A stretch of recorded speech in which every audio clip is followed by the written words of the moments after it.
Hey everybody, it's AskPat13. Welcome back to another live stream. Today we're going to be watching some RLCS action. If you're watching the VOD after the fact, feel free to skip ahead. We're going to be watching all the matches today. That includes, first up, Luminosity versus NRG. That's right, NRG back in the top 8. It's been a while. And a winnable matchup for them. Luminosity, certainly a good team, but not one that many would have top 4. So a winnable matchup for both these squads. Following up after that, we will have the rest of the matches today, starting with M80 versus OG, another spicy matchup. I think most people favoring M80 there. Then Gen.G Mobile One Racing versus Spacestation, and finally G2 Stride versus Pirates on a Boat. Make sure to skip ahead, see whichever match you want to watch, or if you're here live, welcome. We're going to be going through all of them as they happen live. The first match of the day is about to start momentarily. If you give me a minute, we're going to quickly switch over to the view here. Here we go. That is the coach Raw Greg for Luminosity. They're getting ready to play right now. And should be live here in a minute. Again, welcome everybody. I hope you guys are having a great day, and it's going to be awesome. Hey, Invincible, how are you doing, my friend? How are you doing? Yeah, we're doing a watch party today. We'll get through all the matches. Let me notify.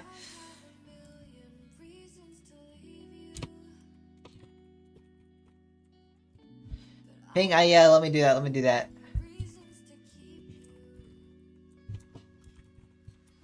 Let me share the link real quick.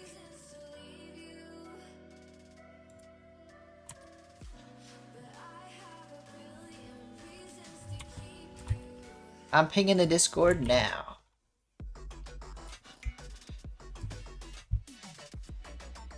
Alrighty. Ah, I've got too many things going on. Alright. Let me get chat pulled back up so I can see it. How are you doing today, Invincible? Are you ready for this? It's gonna be a blast. I'm very excited for this. Let's turn this on just a little bit. How does this sound? I'll turn that on, maybe. I'll think about it. But for now, we'll leave the audio off for the stream. But this is the stream where they're almost live.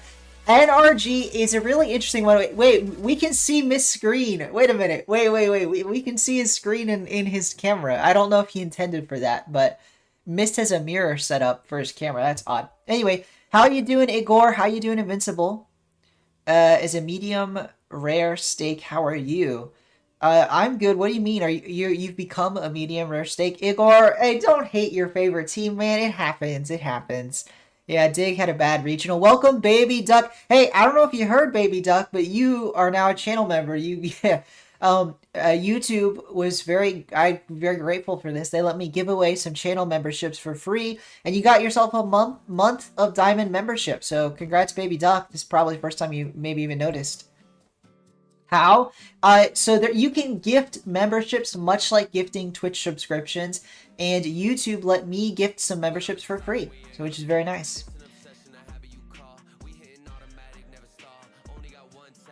I don't get any of the money from it, obviously, but it's more about building a community. It's very nice because now we got some members. We got 13 members now, 10 of which were given away, but still, pretty cool. Pretty cool.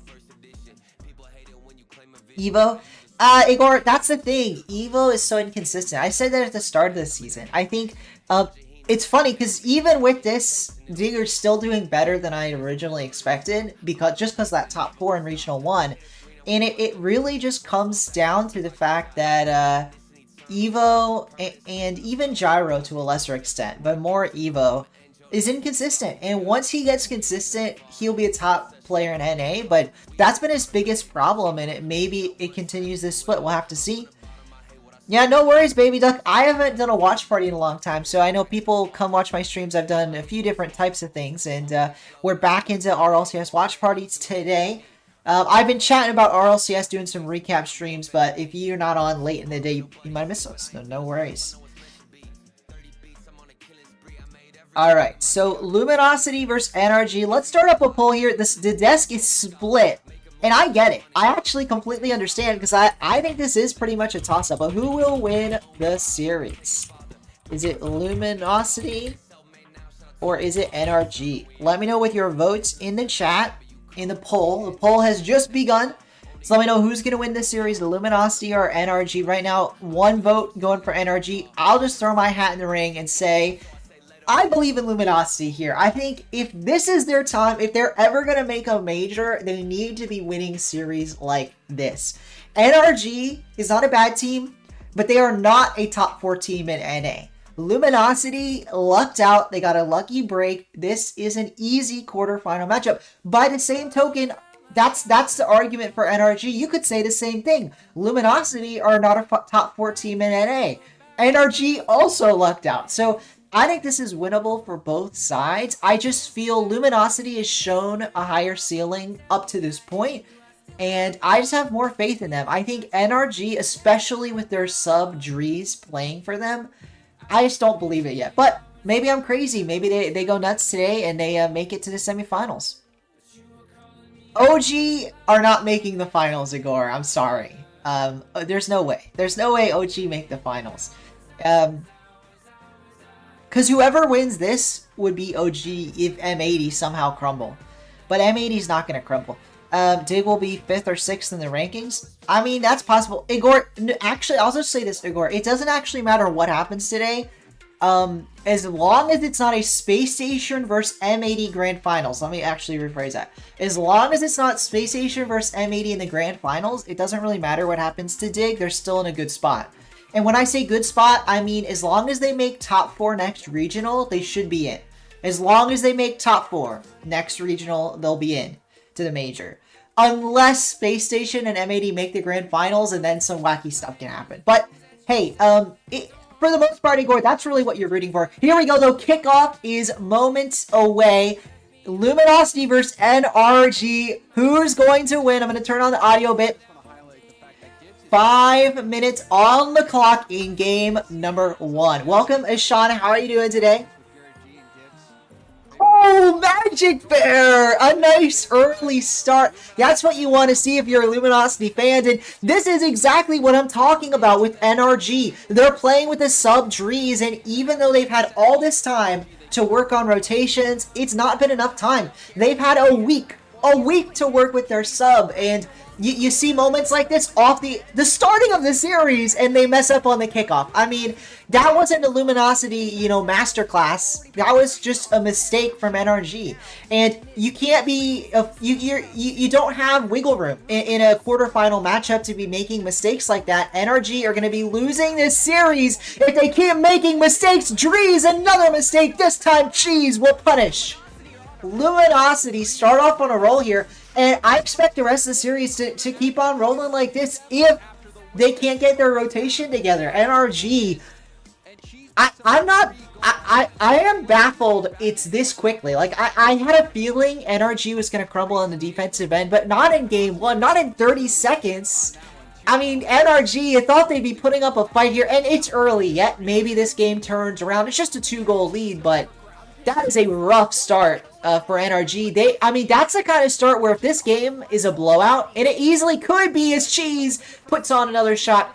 If this game is a blowout, do you call a timeout right away? I mean, this could be NRG calling a timeout like right away. Yeah, Invincible, send it over on Discord. I'll check it out in the break. You got Rise and Zen? Nice. Well, Rise was really cheap as Reddles does slam home goal number 3, and this does begin to look like a bit of a runaway. That was a mistake from Miss Garrett G. Can't do anything. Drees, not his fault that time, but he can't get back either. And yeah, Luminosity are rolling a minute into game number 1. South America. Hey, if South America is still playing after this is over, maybe we watch a little bit of Sam. Or maybe in the break, actually, because there's going to be breaks between matches. We'll throw on Sam. That's a good idea. Because the top of South America is looking so good. I couldn't believe it. Crew missed top 8. That's how stacked Sam is. Crew. A team that I expected to be in the running to make the major. Not that they would. But they didn't make it. And as I was distracted there, hey, a goal from Mist. A nice dish from Garrett G. And it might not be a runaway after all. It's still a rough start. And it comes down to it. If NRG loses this game by 1 goal, we're going to go back and say, look at that 4-second in kickoff goal. Why did you allow that? But you know what? Maybe that won't matter. Magic Bear knocks right back, and Luminosity are right back into the swing of things. Omelet, Pirates on a boat, OG. I will say, yeah, Dignitas just really should beat OG. Of those three teams, OG has looked the worst this season, even though I would argue on paper, even to this day, they're still better than like an Omelet, a Pirates on a boat. Pirates on a boat, though, has been very consistent. So I don't think that's as bad a loss as the Omelet or OG loss. I mean, this is their second top 8 in a row, and they're looking good. They're not looking like the best in NA. They're probably not going to take down G2. I think they have a outside chance at it, but very unlikely. But that said, Pirates on a Boat are looking like top 8 in NA, which is crazy. I would not have predicted that, but they are looking like unironically top 8 NA, so not a terrible loss there. But yeah, the OG loss and the Omelet loss, not great. Clips and highlight, yeah, Luminosity are rolling right now. Welcome Suspect as well. Hedge, welcome everybody to the chat. How are you guys doing? If Secret and Furia, yeah, exactly, wait. So Secret got Furia and Complexity, and also, that's bad for Complexity. That's just as bad for Complexity. Like, how does Complexity only lose to Furia? They only lost to Furia. They only lost to Furia, and then they get to play Secret in the quarters, and Furia if they beat Secret. Like, that's no fair for Complexity or Secret. Either of them. That's no fair. I mean, I know it's just the way seeding works, but that's so messed up. That's so messed up.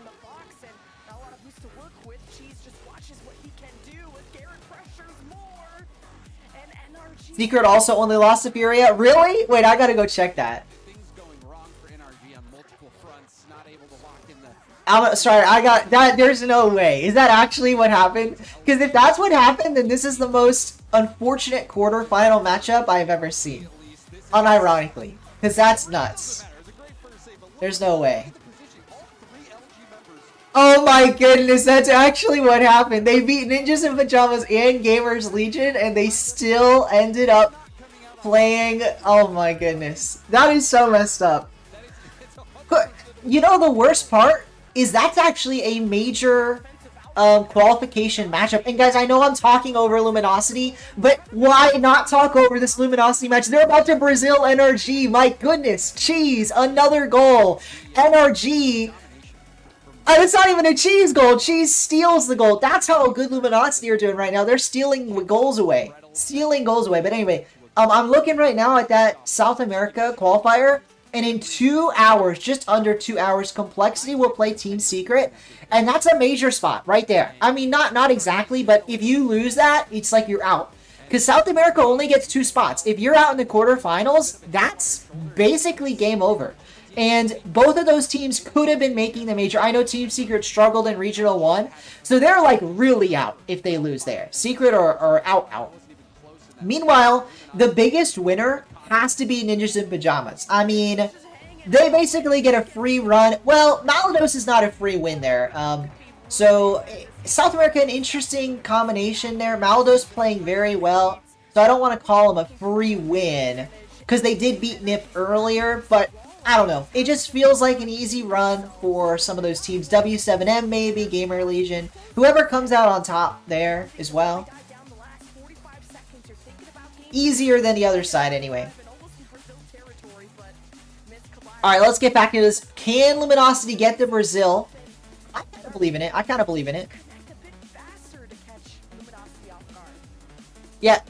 Well, Baby Duck, I don't know if you've kept up with the off-season or anything, but this is an NRG squad that is underdogs to Luminosity, like unironically. I know I was saying earlier that people think they can win, and they do. I mean, the desk was split. The casters split down the middle on NRG versus Luminosity. But the reality is, if this NRG team had time to work together and gel, it would be a much closer affair. But I think Luminosity is going to have a dominant win here because they're playing with a sub. Dries was not on their starting roster at this split. He was signed up as their sub. For whatever reason, they're no longer playing with Toasty, who was on the main team. Now they're playing with Dries, and playing with a sub for your second regional, never going to go well. As Reddles does slam home goal number 7. Unfortunately, NRG got a second goal, so no Brazil in game 1. But yeah, a dominant win here for Luminosity. And I would argue, if you're NRG, I call a timeout. Because this game was over from basically 30 seconds in. And that's not good. I think NRG need to talk things over. I don't know what went wrong, but they need to figure out what went wrong. And the only way they do that, or to do that as quickly as possible, I would call a timeout. That's a Barcelona, right? 8-2 is a Barcelona. Yeah, I would call timeout. We'll see what they choose to do. Gamers Legion didn't have it easy. Secret, Complexity, and Crew. Let me go back and look.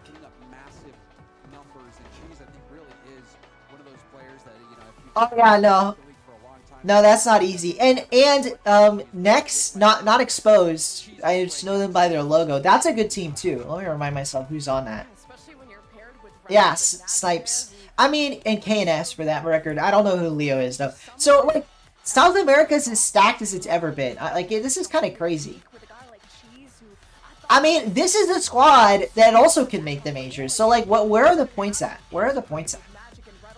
It's just, this is the first time I've looked at South America and unironically thought if they had 4 teams the same as NA and EU, I think they'd still be able to fight it out for a decent record against NA and EU teams, but in previous seasons, if they brought extra teams, that would only lower their win record. But I actually think this split, they unironically could have brought 4 teams and been competitive.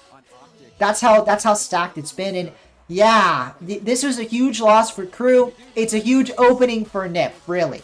That's the takeaway here. Secret, Complexity, Furia, all on the same side means it's 3 takings for Ninjas in Pajamas. The only team that's even halfway close is Gamers Legion and W7M. But yeah, that's a rough one. Alright, let's get into game number 2 here. Luminosity versus NRG continues. You call it a Brazil? No worries, no worries. The name is a Barcelona or a Barca, whatever you want to say, for 8-2. That's like the name I've heard it called, but I mean, you can call it whatever you want to call it. South America is the second best region. It's hard to know until we get to the major, Ashan, but they might be. And even if they're not, wait, is Magic Bear just paused?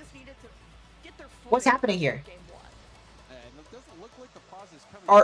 Are we resetting? I'm assuming we're, yeah, there we go, pause. Okay, so I don't know when that happened, but no goals were scored, so there shouldn't be any controversy here. A reset real quick. While we're in a bit of a pause, I'm going to notify the other Discord as well. So folks, if you want, I am content creator for 100x35 esports. I'm going to go ping that Discord as well. Yeah, if you ever want to check out any of my links, check the description. That's where I have my Twitter, my Discord, all that good stuff.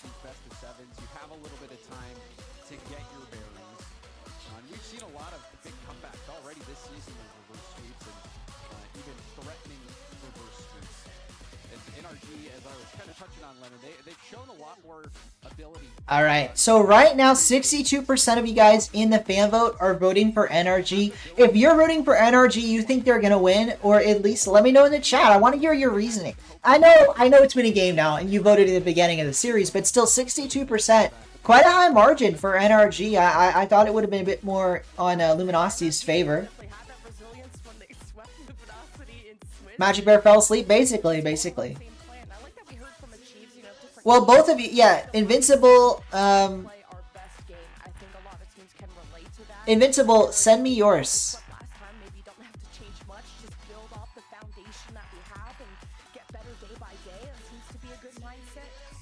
One second, I'll open these up. I don't know if we're going to watch them now or after the series. Oh, I see it.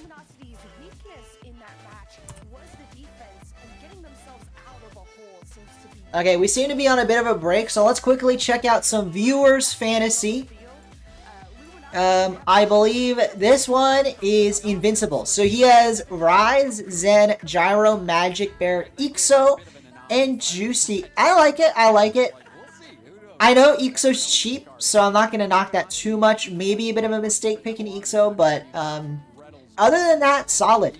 Juicy is great value for the price, especially recently. The series is back in, so we'll have to watch his shot or look at his shots after. But all in all, nice fantasy there.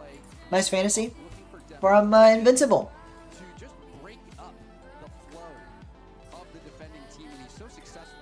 Alright, here we go. Game number 2. You know, as much as I've been talking about Luminosity, this is the moment where NRG needs to make a stand. Because if they're going to make a comeback in this series, I don't think they can afford to let Luminosity get that far ahead. I think they need to win a game here, tie things up. Otherwise, it just gets sketchier and sketchier for an NRG squad that already is struggling to gel together. Here's glazing offense. I gotcha. I mean, hey, Zen and Rise is a good duo. Rise did struggle in Regional 1, but that just made him underpriced, honestly. That he had low stats in Regional 1. So this is a great time to nab Rise. I have Rise on my squad. I actually don't think I have him as shooting, though, but that's because he's on a team with some other great shooters. So it's tough to get those goals in when you're with Vatira and a Tau. But it's a good squad.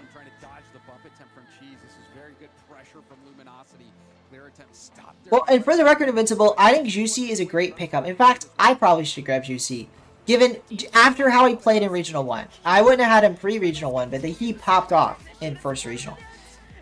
So yeah, Baby Duck, I don't know if you, like, knew, but that's why I was trying to explain. Like, unironically, I know the desk split the vote, and I know the fan vote went NRG's way, but Luminosity is unironically better, and they have been for I argue this whole season, but especially after NRG made the roster move. Because NRG is literally, like, I think people don't realize that. I think people underestimate the impact that playing with a sub has. Even if your sub's as good as Drees, he is by far and away a very good sub, don't get me wrong.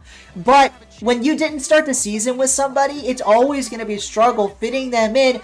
Gen.G, though, if anybody could make it work, it would be this guy. He's a beast. He's a legend, and he gets this goal for NRG, their first lead of the series. Of course, when I'm talking to him, Dan, you mean overall? Oh, I gotcha.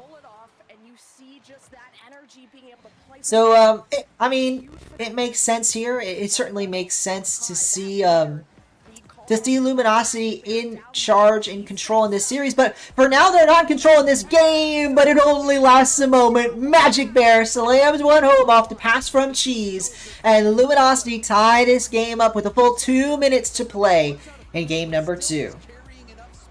Still, the fan vote the way of NRG, but this time it's actually narrowed a bit. I think we've got a 9th vote. Yes, Luminosity. 4 votes to Luminosity to NRG's 5, and yeah, chat believes just a little bit more in NRG. And I get it. I'm talking all the reasons down about NRG. Let's talk some positives. I think NRG, what you gotta look for is Mist Resurgence. So he is really the biggest question mark of all, despite Drees being the sub that I'm worried about. I think Mist is the question mark on NRG's roster. At times, in the past, not now, but at times, Mist has looked like the best player in the world. It was a long time ago, though. He hasn't looked like that in quite a while. He hasn't looked like one of the best in a while.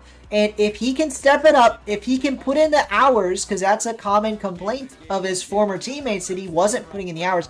If he can step it up, put in the hours, put in the work to be the best player in the world again, maybe, just maybe, NRG can sneak a spot into the major, but I just don't see it, and it's gonna take winning series like these, beating teams like Luminosity, taking advantage of the, frankly, I've said it, lucky bracket you've got. Welcome, Fixation, Kaz, Luminosity on fire, and Kaz, hey, I don't know if you're aware, because a bunch of people don't know, I got some gifted subs to give away by YouTube, which I'm very grateful for. Luminosity nearly subbing up a lead. Do they know? Drees a save.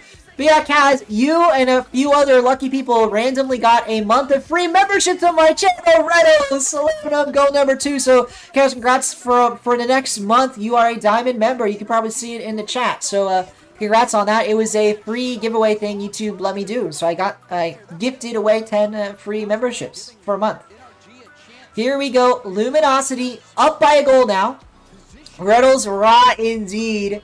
He is a dominant performer. He puts on his show when it matters most, but they're going to need a nice save there. This time, it's Cheese the one to get the stop. And really, if we're going to talk stats, Cheese has been the statistical monster for this Luminosity squad. He is dominating on both sides of the pitch, leading in saves and goals, I believe, in Regional 1. But either way, he's been a dominant force. And I imagine that if Cheese keeps this up with a solid duo behind him like Reddles and Magic Bear, they can go far. And I think they are, especially with an opportunity like this playing NRG in the quarterfinals. I think they're the dark horse to make the major. If they get this win, which it's looking more and more likely they will, not this game win, I mean this series win, although game win, I shouldn't speak so soon. A 0-second chance here for NRG, but Cheese to kill the ball. He actually puts it down the field. That means Gen.G's got an opportunity. Magic Bear beats him out. Magic Bear to score! Luminosity take game 2. Put themselves 2 wins away from a date in the semifinals with the winner out of M80 and OG Esports. And you know what?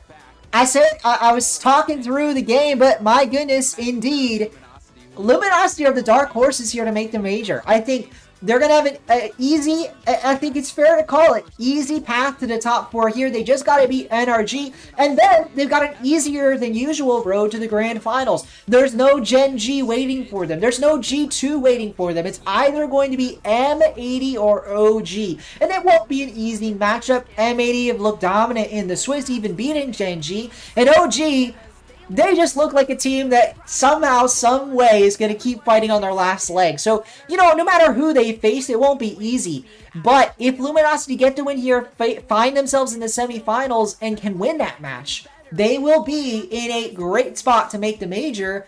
And that alone is enough to call them a dark horse here. They won't be dark horses for much longer. It'll be Gen.G, G2, M80, and SSG.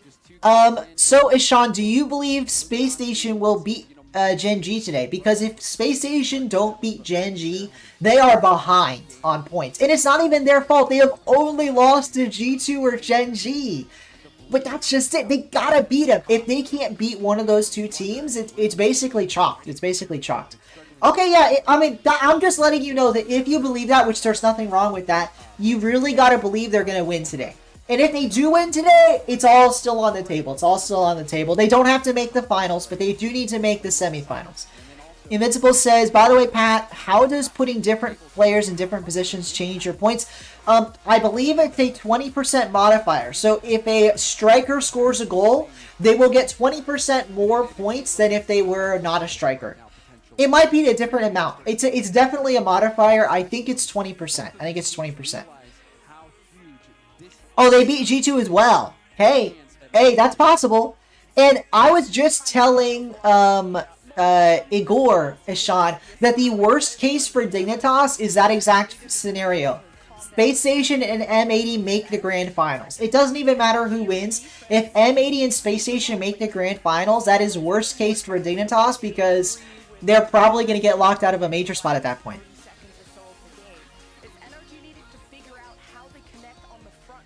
G2 1 seed, M80 2 seed, SSG 3rd seed, and Gen.G 4th seed. That would be interesting. It's not impossible, but that would be a very interesting combination there, especially the seeds. Here we go, though. Game number 3, Luminosity continue to face NRG. An opportunity here, if Luminosity win, to put themselves on match point. Force NRG to, if they're going to win, a reverse sweep. But on the other side, if you're NRG, you want to avoid that. A reverse sweep, nearly impossible here. Again, they're playing with the sub. They've looked weaker. I just don't believe in a reverse sweep. I already said the game would be over if they lost. The series would be over if they lost that last game. I still believe it, but it continues to be true in this game. I think a must-win here for NRG. A double commit there. Triple commit if you count Dries here. But hey, this time worked out in their favor. Dries gets to 50, but he loses that one. And if Magic Bear steals this ball away, which he can't do, it would have been a counterattack for Luminosity. Instead, ball remains in possession of NRG, but only as far as Reddles. A poor 50, though, means it's back in the hands of the NRG offense. And a good chance here, but Dries can't wrap around it. Missed. now. A chance on the ball, but another poor touch means Luminosity do clear away. And they're going to have their own threatening chance on offense. Reddles puts that to the sidewall. Reddles to Reed and actually leaves it. Magic Bear is there. What can he do?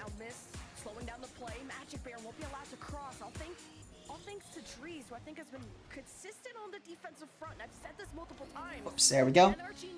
Oh, after this game, yeah, Sean, we'll check it after this game. We'll check your fantasy. Folks, right now, Luminosity is winning in the fan vote. 58% of you voting for Luminosity. Let me know in the chat, what do you think it would take for NRG to get the upset here? Is there anything they could do? Would it take a little bit of voodoo magic, or is this Luminosity's voodoo magic working against him? I don't know if any of you saw the Luminosity team stream yesterday, but I think Spaceman put a bit of a hex on Luminosity's opponents. If you didn't check that out, check their Twitter out, because the Luminosity team stream has been absolutely nuts. And you know what? Maybe that's what it would take NRG. They would have to do a little bit of voodoo magic of their own if they wanted to overcome this Luminosity squad.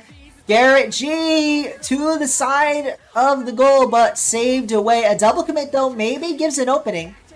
But no opening comes. Magic Bear clears it again. And really, the best hope for NRG, these chances on net, these looks at a goal, haven't been coming through. But at least their defense has stood strong so far this game. 3 minutes in, they haven't conceded yet. And if they keep that up, maybe they can take it to a 0-0 overtime. And maybe the kickoff reset could be, you know, their saving grace. But on the other hand, Luminosity's kickoffs have looked much stronger. I mean, harkening back to the very first kickoff of this series, Luminosity got the kickoff goal. And you know what? They're going to get the regular goals as well. Cheese, an air dribble, double tap, ceiling shot, finish off the demo from, I believe that was Reddles. No, Magic Bear demoing in the net. And yeah, Cheese got the mechanics to finish that play. Yep, Slow, welcome to the chat, SSL, or Slow, I always forget how you want to say your name. But yes, Voodoo Magic, I beseech you to look. In fact, we'll check it out after this game as well. The Voodoo Magic that Luminosity have been conducting, because it is hilarious. Actually, no, I don't want to steal their content. Just go check out their Twitter, Luminosity Gaming Twitter. They posted a highlight from the stream as Magic Bear, another goal, dominating this game. And you know what? I'm just thinking, maybe it is Spaceman. Maybe he really did put a hex, because I'm just going to say it. This is a lucky matchup for Luminosity. I don't want to cut down what they're doing, because obviously they are playing very well. But this was an easy matchup for them. I think we can all admit it. They got a bit lucky that this was their semifinal, as that's a pass, Cheese to finish. And yes, Luminosity are rolling right now. Absolutely flattening the NRG defense. But yeah, my goodness, I mean, you look at the work from Spaceman, and maybe he got them some lucky bracket seating there. And not only that, but this is the easiest run they're going to have to make the grand finals, because they don't have to face NRG. They don't have to face G2 or Gen.G in the next matchup. The worst team they could be facing would be M80. Not an easy team to beat, but still, most would argue, not as intimidating as a G2 or a Gen.G. And yet, more dominant defense for Luminosity. NRG are struggling to get anything done. Here. G2, SSG, Gen.G, M80, hey, totally possible there. But hey, if Magic Bear keeps this up, Luminosity, again, they're going to be the ones fighting for that 5th spot, be in the dark horses, and it's all going to come down to, I think, well, not all, but in part, it's going to come down to the semifinals tomorrow. Because if Luminosity finish this win, close it out, winning the semifinals tomorrow would be massive towards making the major. Just know Gen.G is going to clap. I mean, I wouldn't be surprised, but by the same token, Spacestation has been one of the most consistent teams in North America. They have only lost to G2 or Gen.G this season, and I expect that to continue, frankly. I think they are, I'd say it, I think they are a top 4 team in NA, But if they get unlucky, they could still miss the major. And the reality is, it doesn't matter how good you are. It doesn't matter if you're top 4. If you can't beat these top 2 teams, there's no guarantees you'll be making the major drees, potentially setting up a Brazil here. But NRG, they look done and dusted. Luminosity versus a team of GC1s. It doesn't look like a team of GC1s, Sean. But yeah, this looks like a Swiss round 1 matchup against a team that barely made it through. They got lucky. Like, this looks like a G Buffo versus Luminosity. Instead, it's Luminosity versus NRG. Freaking NRG. I mean, come on, man. This is one of the most legendary orgs in the scene with a world champion, Garrett G. A major champion missed. Or is he a major champion? I think he's a major champion. Either way, this is a top, you know, world-class talent team, NRG. They're looking like a day 1 team, like a qualifier team. I mean, my goodness. Luminosity dominating. They go up onto match point 3-0 for Luminosity, and we're gonna start up a new poll. Is there any chance that NRG, and you don't have to believe they will, but is there any chance for an NRG reverse sweep? Any chance? Let me know with your yes or no vote. Is there any belief, any faith, any chance at all for a reverse sweep here? Cap says, baby dog. She's the perfect hype man to keep Magic Bear focused. I mean, I don't know if Cheese is the one keeping Magic Bear focused. I think Cheese is the mechanical monster of these 3. Really, but yeah, it's been a nice. There's a nice trio. I think the vibes on a team matter so much, and I think you look to squads like Luminosity. You look to squads like your Gen.Gs, and I think the vibes are so important. A team can be mechanically skilled, one of the best in the world, but if they don't get along, they're not going to succeed. I think FaZe Clan's an example of that last year. That's why I used Gen.G. I think First Killer is vibing better with Appjack and Chronic than he was with his previous teammates, and I think that makes a difference. I think that does make a difference. Same thing you could argue potentially for version 1 to G2. Now, I don't know for certain. That might just be a mechanical skill thing, but potentially could have been a poor environment. Hard to say. Magic, when focused, is top 5 player in NA. Maybe. I mean, Sean, I'm not opposed to that. I've loved Magic Bear for a long time, all the way back to his days on Affinity, when he just qualified for RLCS in Season 8 promotion playoffs. But at the same time, it's just he never feels like a top 5 NA to me. I think what he is a player that has the pop-off potential, but so far he has never been consistent enough to be considered that. But hey, maybe this is the regional where he shines. Another goal here for Magic Bear, this time off the pass from Reddles. Maybe this is where he pops off. He doubts himself. That's very true. Oh, you know my favorite Magic Bear moment? Okay, so this is going to be a deep cut, but did any of you watch the Gold Rush Summer something, whatever they called it? There was an off-season tournament that was like Radical Summer or something. Or no, that was the season in Rocket League. There was a summer event where it was teams of 3, 1 content creator and 2 pros.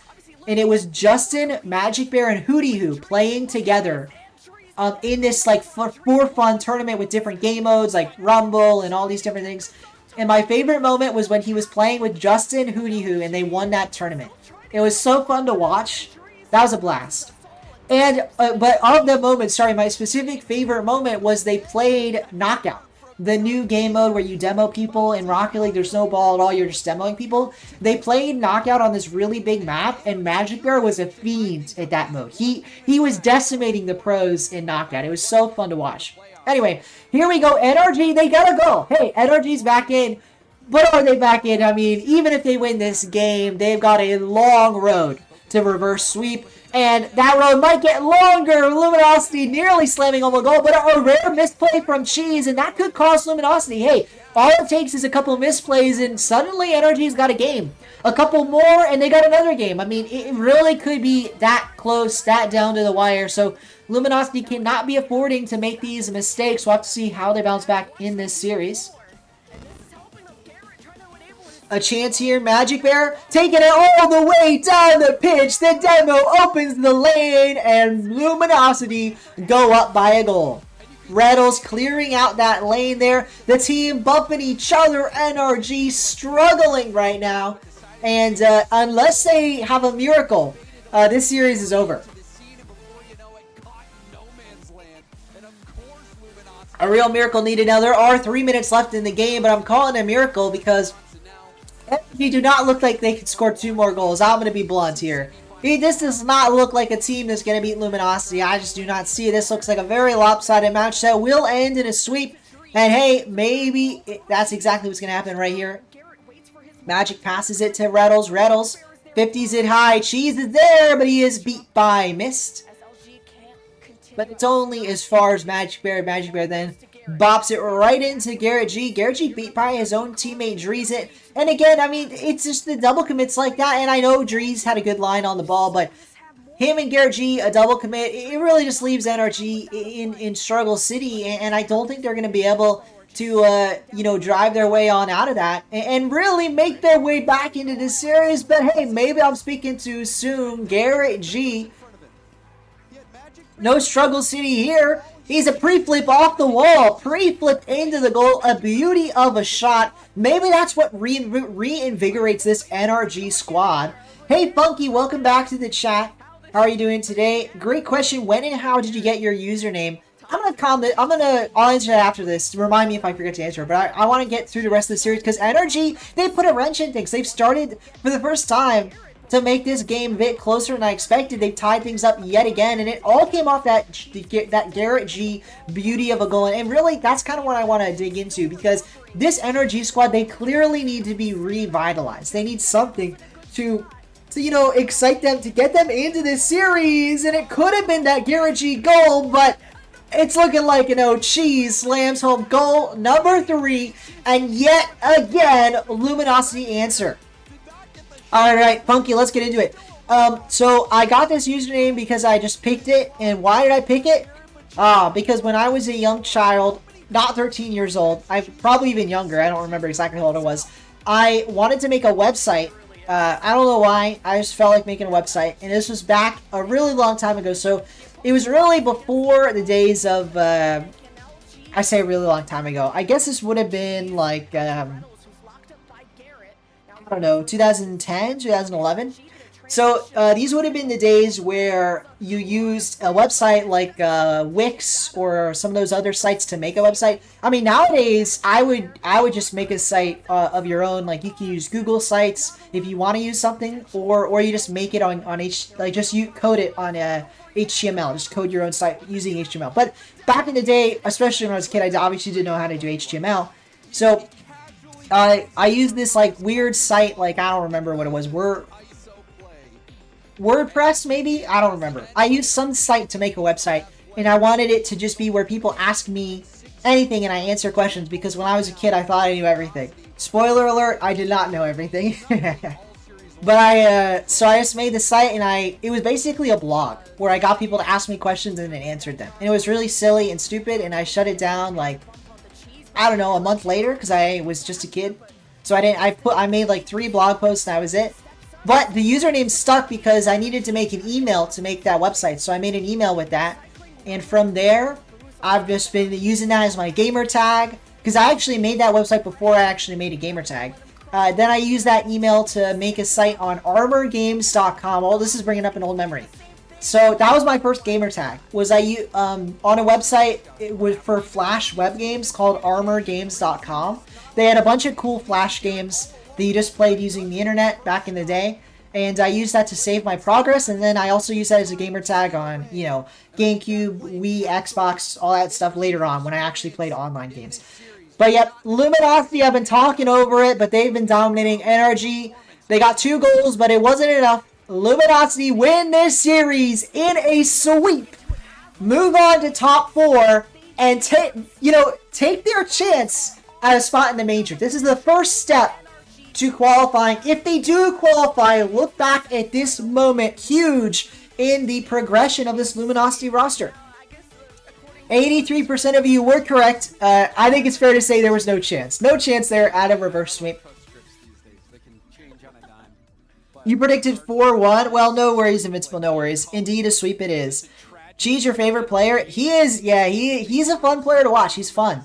Luminosity looking so good. Magic Bear. You can tell he has the nerves, man, but they got through it. They got through it without even struggling. G's did not look nervous at all. When you get more popular, I think it's time to ditch. Maybe Funky. Maybe I'll switch to that later. The problem is I have that on everything, so I'd have to switch it on on everything.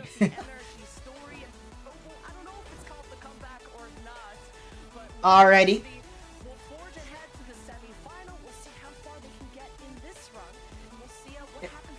And you know what?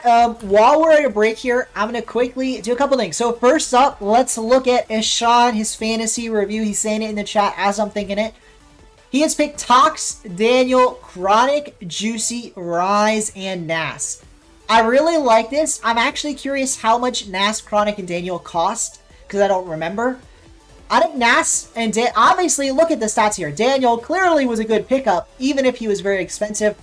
Nas looks like a solid pickup, depending on the price. I would argue Rise, Juicy, two of the best steals. The only player I probably don't like picking Tox, but you know what? Magnifico, not a bad squad. Maybe that's worth it. Maybe that's worth it. Even for a cheap price, I don't think that is, but maybe it will be. Solid picks, solid picks. Oh, Daniel was a steal for 1,500. I should have picked Daniel. Igor would be predicting energy. Maybe. You know what? About 50, a little under half the chat did vote for you know, NRG, and I get it. NRG, not a bad squad. So, quickly here, while we're on a break, we got 5 minutes till the next matchup, which is M80 versus OG. Let's quickly look at a couple things. So, first off, I was looking at this. This is the Middle East bracket here. Team Falcons already qualified. They have qualified for the major with back-to-back wins. Rule 1, all they have to do is make top 4. If they make top 4, they're locked in. If they get out in quarterfinals and one of these teams win, then one of these 4 teams could steal their spot. So it's very likely Rule 1 make it, because even if they drop out in quarters, as long as none of these teams win, they're it. So it's probably going to be Falcons Rule 1. Meanwhile, South America is not at all the same. South America's a mess. This is very close, especially for that second place spot. And if we take a look at the bracket, oh, I thought I had it open. If we take a look at the bracket here for South America, it just gets more chaotic. I mean, top 8 playing today is Ninjas in Pajamas, Malados, W7M Gamers Legion, all on one side of the bracket. That means 3 teams that are in the major race, Complexity, Secret, Furia, all on the same side. And Sure Neutral is not to be reckoned with either. They knocked out Crew. So, not a bad team. Really tough playoffs here for South America. Looking really close. Meanwhile, again, North America, this is the bracket we are watching. Luminosity move on in a sweep. Next up will be M80 OG, followed by Spacestation, Gen.G, and G2 Pirates on a boat. Now, I didn't show it off, but I'm going to quickly here open up Pick Stop to show you guys my picks, because I didn't get to show you, for this this semifinal. Or quarterfinals, I should say. So these were my quarterfinals picks. Now, I actually had Luminosity winning in Game 7, so not a great pick there, but I did have the winner. I also have M80 in a sweep. We'll see if that is true. I have Gen.G 4-2 over Spacestation, G2 4-1 over Pirates on a boat. We'll have to see how that goes, but so far so good. And so far I'm doing well on the points here. So the series score is only 1 bonus. So yeah, it's really more important that I got Luminosity there. So I'm doing well. I'm only a couple points behind the winners, the leaders, I should say. All right, what else? Let's check Europe. So Europe's in the middle of their open qualifier right now. Open qualifier number 2 has already began for Europe, and they're on day 2. So let's look at the bracket here for day number 2. It should be ongoing, or it might even be over. I'm not sure. Yeah, looking like it's mostly over. So let's start checking these out. They're in 4 pools. Did anybody unexpected drop down? I don't know. Gen.G 4-3. Oh, yeah. Sorry, let me go back to the pick stop. I mean, yeah, so I know, it's a bit spicy. I believe in Gen.G. I think they're going to be able to upset G2, but I'm in Game 7, and I know that's not to say that I'm copping out or anything. Obviously, G2 could win that. So, Carmine Core events, no problems. Supposedly, this is an upset. Petakinos lost to Billsburgs. Who is Petakinos? Ah, Steak Lhasa Karka. I do recognize Steak and Lhasa. So that is a bit of an upset. A mild one, but it is a bit of an upset. Let's keep looking here. Gen.G versus SSG is our third match today. So that is in about an hour. So at 3 p.m. At 3 p.m. Alright, Some made it through. Stellar, Young Guns, Team 3. Oxygen made it through, no issues, and Jungle Juicer. So no huge upsets. If we look at pool number 2, we'll keep going here. And reminder, folks, we're just looking through the early days of European Regional number 2. Wild made it through, Gentlemates made it through, no struggle. Team Hosky, hey, dropped a game, but they still qualified through. Technically an upset there, but this isn't really an upset because, as you can see, Woo got disqualified. Woo, a team that should have made it through here, the upper bracket, so a bit surprising there. Belagal made it through, no issues, and Genetic Esports. I don't think there were any major upsets. No major upsets. We keep going. Pool B3 here. It's 1 a.m. Wow. Sorry, Invisible. Maybe you stay up for it, maybe you don't, you know. Alright, Team Vitality obviously making it through, no issues. I don't know who Motorsport is, but they actually struggled a bit there. 100%, had to go to Game 3, but they did make it through. Magnifico as well, no issues there. Pepitos Canyons, same deal. Forward as well. Luna Galaxy, so all the teams you're expecting, no surprises. Now, I'm really curious. We haven't seen a couple teams of note like Endpoint. I'm curious where they shaped up. So Endpoint must have lost at some point, unless I missed it. We'll have to go back and check. We got BDS 2-0, Redemption, Stellar Ways. Well, Caliente through a bit of a surprise, but that's a team I recognize. Moist Esports as well. Solary, hey, they made it through. That is, I believe that's K-Dop's team still. Resolved through, no issues. So it's Top Cougar. So, wait a minute. There is a team of note. Pool 2, is that the team? The pool with Endpoint. Yeah, let's check this out. Endpoint, who did they lose to? I missed it. Go back to the stream. They're interviewing Reynolds. All right, we can turn on the interview with Reynolds. Yesterday's loss was a little uncharacteristic from us. It was messy, it was ugly, and it was not organized at all. Which, you know, we can deal with messy, we can deal with ugly. Oh, what happened? And oh, that wasn't me. I thought that was a me problem. I was like, what did I do? What did I do? Sorry to jump in, but you know, one of the words that really stuck out to me was comfortable. You guys are comfortable playing NRG. Please expand on that. I thought this was me. I thought I was the one that had made a mistake. But production is just a mess. I mean, that's hilarious to me. So, wait, I should not make fun of production, but that is funny. They're using Discord, and they literally have everybody in a call. That's funny. I mean it as this is one of the best players in NA. Will always be one of the best players in NA. He's very defensive. Same with Garrett. Drees, you know, being the spark plug for this team. NA production, NA production. Even with Toasty, similar thing, where it was, they would let us play our game and not really put up much of a fight. But you guys saw that, right? I mean, what was that production there? It's a Discord call. Too well. We all played too well today. They had no chance. Well, it looked like you guys went to the film room and figured it out, because this was not close today. I mean, you were dominant in so many ways. I agree with that question. Let's see. You know, I'm always curious what the pros think, more than just what's the dominant. They did look like they prepped. Twitter or on Reddit thing. What's your take on the NRG roster fiasco? Here we go. I'm curious. You set me up here. I'm just curious. I think, and I love the kid, but I think the Frosty pickup was a little rushed. I don't think he was ready for it. Going to Toasty, I like Toasty a ton as a player. Like a huge fan of Toasty's game. It's not what NRG needed. I see where they're going with Drees, and I do like that pickup the most out of all of them. Interesting. Still, interesting. You know, I don't think it's enough to be a major team, which, You know, that's where we're striving to be. That's where we, you know, practice every You're day. right, Invincible. You're right. It's how we practice so we can beat teams like NRG, and it's what we. It's just funny. It's just funny. Well, it looks like you guys are set up perfectly to make that major. And I think one thing I want to ask, with the major in mind, and there, you know, there's been a lot of chatter out there about boot camps. Do you guys have any plans to boot camp? Talking boot camps. Qualifier, looking ahead, trying to lock in that major. It's not something we've talked about. I think boot camps help a lot for teams that need to be forced and told to play the game.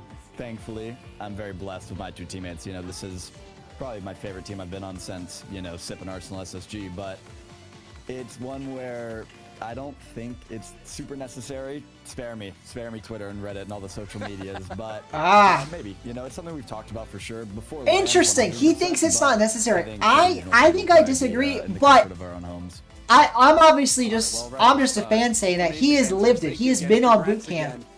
Thank you, James. Let me know what you guys think in the chat. So the way I see it is boot camping is super important, just so that you're all in a room. And it's not even, from my perspective, what Reynolds was saying, where you get the players that don't play a lot to play more. That's obviously important. But I almost see it as it's really just the camaraderie. Now, maybe if you've already had that, if you've already been on a boot camp with these players before, it does continue on. But especially when you make a new team, you need to boot camp at least one event together, in my opinion. I feel like building up that feeling where you're really a team and you've all met each other in person, I just feel like that's got to be important. And you don't need to boot camp to do that, but if you're waiting until you get to LAN to do it, I feel like you're missing out. It's like the physical supporting of each other, the fist bumps, the tactile of all being in a room. I feel like that has an inordinate benefit. And I think we've seen that in Europe. I feel like European teams always do better when they're in boot camp, like always. Like it's never a question of will they do better, you know, what scenario. Oh no, baby duck, I knew they used Discord, like I did know that, but it's funny seeing behind the curtain. And it's like, yeah, no, they don't have any super special secret Discord. No, it's just a call. It's just a call and someone's on video. It's just funny. It's just funny seeing it. We got a peek behind the curtain. Like, all of them, you could see their logos. Like, all of them, their Discord accounts are all in a call together, which is just funny to me. Just thinking about it. Even though I knew that was probably true. You know, we don't need to listen to the show. We're going to quickly check back that endpoint scenario. They lost to Novo. Wow. 2-1, and that's a huge loss. Are they still in it? No way. Oh, no, they are. Okay, I was like, are they out? Like, are they out? No. They made it through the lowers, but that is rough, because if we look here at this day 3 bracket and who they're playing. Let me find it real quick.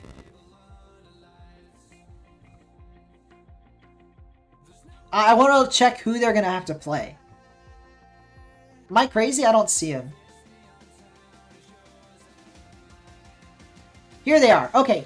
So they're here. This is easy. They're at the very top. So they're going to play the loser of P. If we look at P, that means they're playing Luna Galaxy or Forward. You don't want to be doing that. I mean, Forward made the last regional, and Luna Galaxy was on the final round, the penultimate round to make it.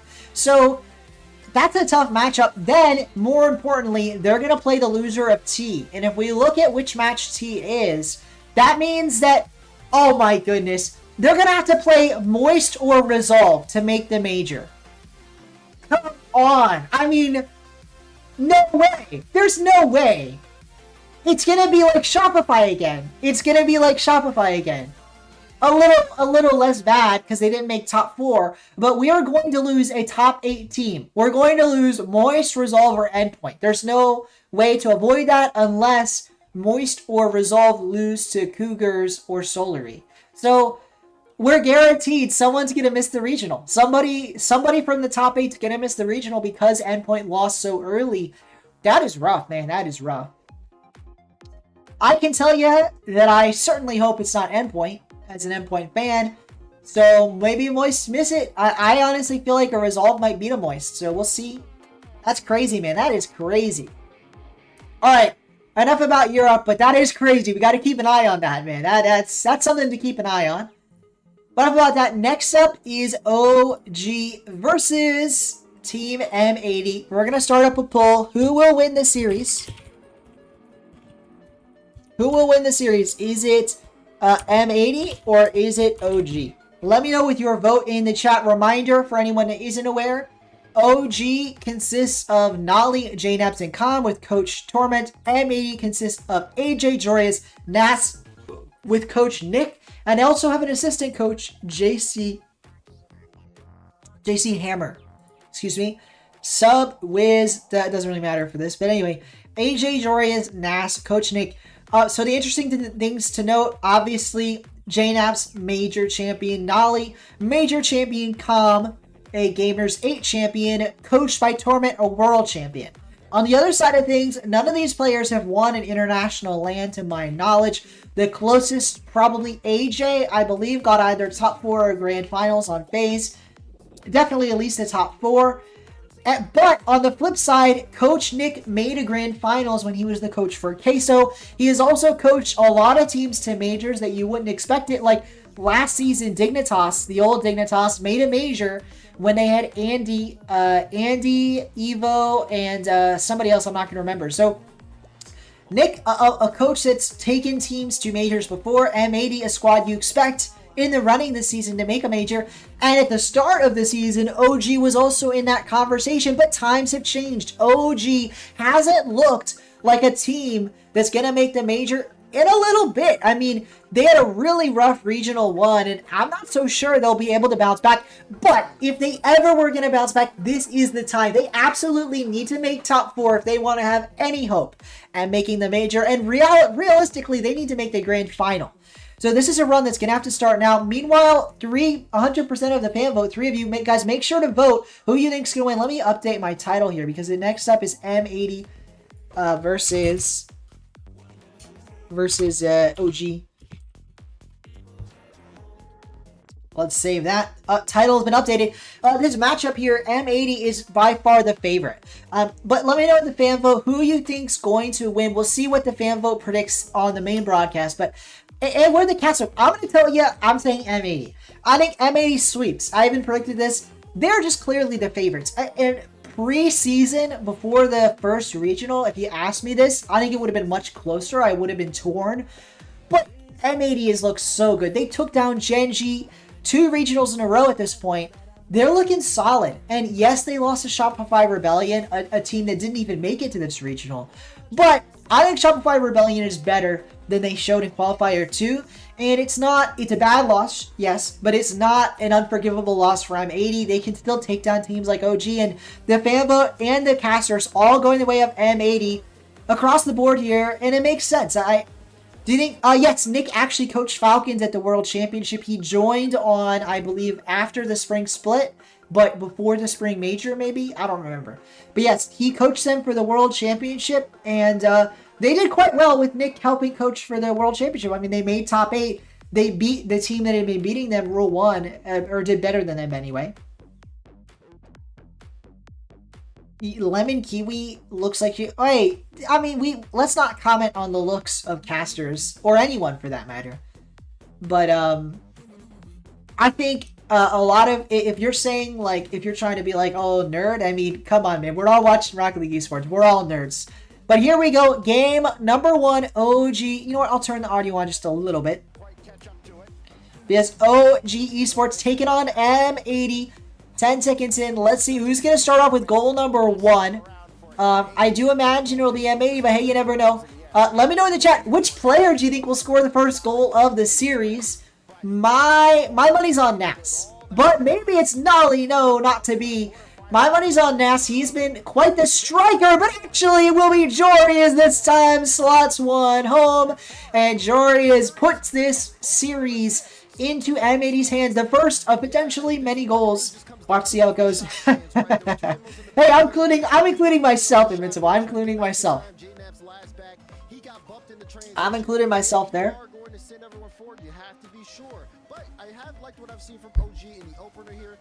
Ooh, is that a goal? It is. Nas off a brilliant dish from AJ. AJ putting in great work here to beat Com and to beat J-Naps. Double beat to the ball, and yeah, easy pickings for Nas. OG are struggling. They're struggling. 5 of you guys have voted for M80 100%, and I get it. I see it. I totally understand. It really is looking like a pretty dominant performance here. Pretty dominant performance for M80. And you know what? Maybe a quick comeback goal here from OG, to put M80 down might stem the tide a bit. Make sure that it's not a run for M80, but I think that ship has sailed, that they didn't get a quick counter, and I think M80 are going to keep rolling here. They've got a great rotation, so even when they're on the back foot, like right now, J-Neps has to make a bump to make anything happen. He can't do it. Can he get a goal? No. Nas is there. Jory is to follow, and M80 rock solid on the defensive front, but only as far as J-Neps slams home a goal for OG, and maybe this game will be a bit more competitive than NRG Luminosity. We will have to see. AJ for me. Oh, AJ, not quite with the first goal. That's what you were talking about. They are really good lately, Baby Duck. I agree. Here we go. Nas, a chance to get that 2-goal lead right back the way of M80, but hey, turns away, and you know what? This is where OG shine. Well, I don't want to say playing from behind, but because they often have to play from behind. So I think because, especially in the first couple of regionals, they've gotten these opportunities to play from behind, they've struggled. That struggle's built up their play, their rotation when under pressure. And I think M80 on the flip side, they usually don't play from behind. Right now they're in the lead, but when they are behind, M80 struggle a lot more than OG will, because OG is so used to playing from behind, and Nolly knows how to equalize. Goal 2. OG keeping things equal here. 3 minutes to go, and it's looking to get, like I said, more competitive than we would have imagined after that first goal. Another interesting thing to note, you can see it on the player cams, Jory and Nas are boot camping together. They're in the same place in Canada, playing together, living together, alongside their coach, Nick. And, again, Reynolds just said he wasn't sure boot camp has an impact. I'm a believer in the boot camps. I do think it has a benefit. Now, they don't have that full benefit, though, because AJ is playing from home. Nearly goal there from Nas. A nice shot, but saved away by the OG defense. That's a miss, though. Nolly, a poor touch. Khan does get it away, but it's only as far as Jory is, and this is going to give Nas a chance. Low on boost, but who needs it when you're as mechanical as Nas? An instant flip reset doesn't go the way of M80, but still, they're looking quite solid, though. That's a poor touch. Nolly gets a quick shot, snapshot saved by Nas, and we remain tied up 2 apiece with 2 minutes left on the clock. The series continues here. M80. So far, it's been so good, but they're going to need a bit more. They're going to need more magic, more intensity. Nearly going to go there, but it is saved away. Jory here's his chance. And again, slams it off the backboard, but nothing to be done. An opportunity. AJ off the ceiling. Calm is there. Calm putting this central. Can anyone read it away? No. Jory gets the simple stop. Here's an opportunity. Nolly putting it down the field. Nas is there. Flip, reset. No, he just gets it and leaves it. Oh, that might have hurt his team. AJ has to make a save from the back of the pitch. Jory is the only one alive. Nas has been demoed for his troubles, but still respawns and manages to get the touch away. Only as far as J-Naps, and this has been the first bit of extended pressure from OG. Can they take advantage? J-Naps, the double tap, and he does exactly that. Takes advantage with a nice clean double tap in. OG take the lead. Surprising me, and maybe the people in chat here, could this be OG's game? We'll have to see.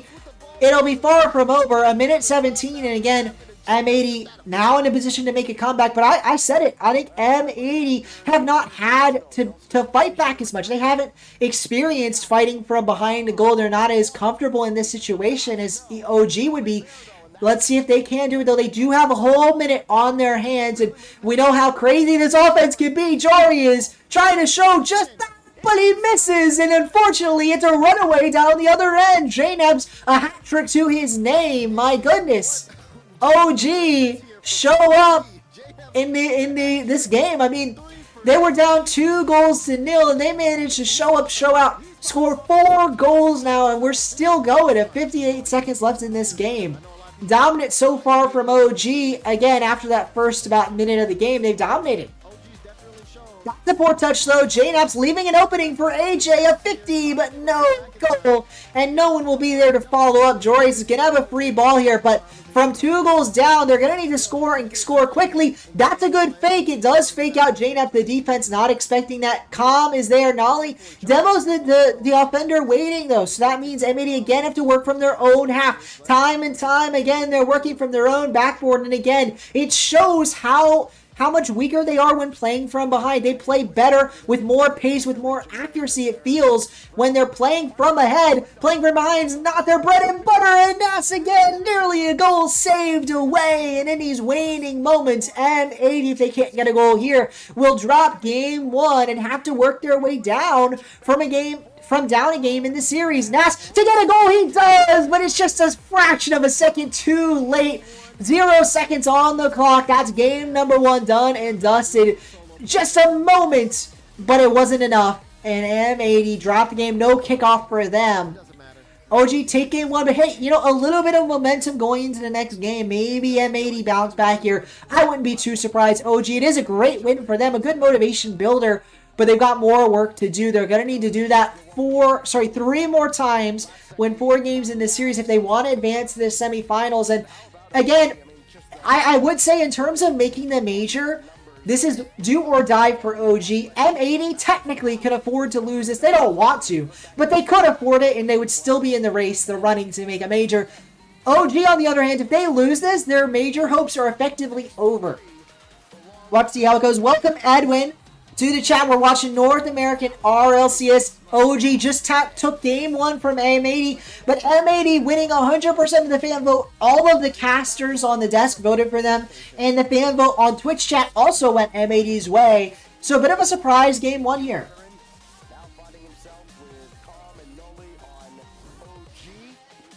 A surprise game 1.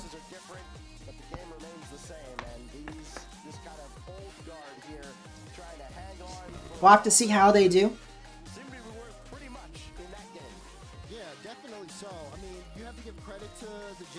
Edwin, how's your day been going? Who do you have winning this North American Regional? Let me know in the chat. As we get into game number 2. Rocket League Championship Series. Doesn't get any better than a Championship Sunday, but next best thing here is these quarterfinal Saturdays. A ton of fun seeing who will make the top 4, who will put their mark, especially in the new era of only 4 teams making the majors. Very important day is today's matches, as it will remain that way for the rest of the season. Nearly a chance for Com to break away. Instead, M80 can stay on the offense and nearly get a goal out of it. Nolly forced into another save. Totally gotcha, Edwin. Yep, 4-2, 4-3. Makes sense. I predicted this to be a sweep in M80's favor. Obviously, we're no longer going down that route. But I should have known. I mean, OG always got a couple games in him. Nas, here's a chance. He does beat 1, but he can't get a demo on Com, and that means that the ball works its way down the pitch. Jory is forced onto the backboard to make a save. That ball's by him, but AJ luckily there for the stop. Com nearly an open net. A nice read by Jorius. Jorius to beat 1. He can't do it. That's to make a save. No! He was too low on boost. Nolly snipes the net. Unexpectedly, Nas just too far out of position. Jorius dunked. And really the dunk of the series for Nolly puts his team in the lead. And again, this is a position M80 struggles from. Struggles to play from behind. Maybe somehow by some miracle, magic, voodoo, hex, who knows what it is after the way Luminosity's been doing. Maybe OG's got that same voodoo magic going in their favor, and they've got themselves a lead here against M80. Because again, early leads are massive against a team like M80, where once they're in the lead, they usually tend to hold a stranglehold. Welcome, Foodie. No worries. I notified the Discord, but no worries if you didn't see it. Welcome, Foodie. It's been a fun day so far, but it's going to get even better. Some close matchups to end the day. I think my favorite's going to be Spacestation Gen.G up next. But hey, this is a close one right now. M80, the favorites, are losing not just a game to OG, but they're losing in game 2. They could be 2 games down if they're not careful. And speaking about not being careful, Jory has beat out his own teammate Nas and left them awkward on the goal line, and it's going to cost him JNaps a rocket for goal number 2. OG, it's not just JNaps the man on fire, as Dad says, the whole team is on fire. Nolly with goal 1, JNaps with goal 2. Calm, the disruptor, as always, and M80 are struggling right now. LG are insane, Foodie. They absolutely popped off, and I was saying it, Foodie. I think, you know, the team is great, obviously, but you gotta look through Spaceman. I mean, Foodie, did you see the voodoo shaman whatever stuff Spaceman did yesterday? I think he's blessed this Luminosity squad. I mean, my goodness. AJ does get a goal here off the assist from Jory's, and hey, M80's right back into it. You know, M80, they struggle early, but if they make a comeback here, if they win this game, the series is tied right back up. We don't need to have any of this Swiss merchant talk, but hey, maybe that's what's going to happen. Although Jory is, if he has anything to say about it, was going to get a goal right there, shut that talk right down. But nope, the ball is saved away. Jory has to make a further play on the ball. It will be Nas to beat one. He does, but he gets demoed for his troubles, and this is going to be a counter offensive from OG. But it's only as far as AJ Knight's pinch down to Nas. Now that's a good read. Calm there for the backboard, but depending on where he hits this ball, an OG player won't be able to follow up on it. Instead, M80 are going to run down the field. In fact, AJ faking out 150's Nolly. Oh, Nas touched that ball, maybe accidentally. Either way, though, Jorius is there for the stop. Nas has to get a second touch. He does. AJ to the corner, and he 50s it down the field. Only as far as JNaps. Calm is there, bumped out of the way by AJ. Nicely done. JNaps still beats the M80 players to the ball, and for the first time in a bit, M80 are trapped on their half. But of course, the moment I point that out, they escape. But AJ, he needed to get more oomph on that. No, not even on target. Sus gets demoted for his troubles. No worries, Jorius, perennial thrower. At times, Jorius has struggled when it comes to playoffs. In fact, a large part of his career he has, be it regionals, be it majors. He always struggles come playoffs time, but maybe today is the day that all changes. AJ reading this ball on the sidewall, 50s it down the field. Anybody there? Calm bumps actually the M80 player that was there. Jory is bumped far and wide out of the way. This means it's going to be AJ's ball. What can he do with it? Not a lot. JNaps gets the read. That means Jory is the only one back. That's a brilliant play into the corner, though. Jory is saving his team from some trouble there. But it's only as far as Calm. Calm puts it towards Nas. Nas has to 50 JNaps here, and he does.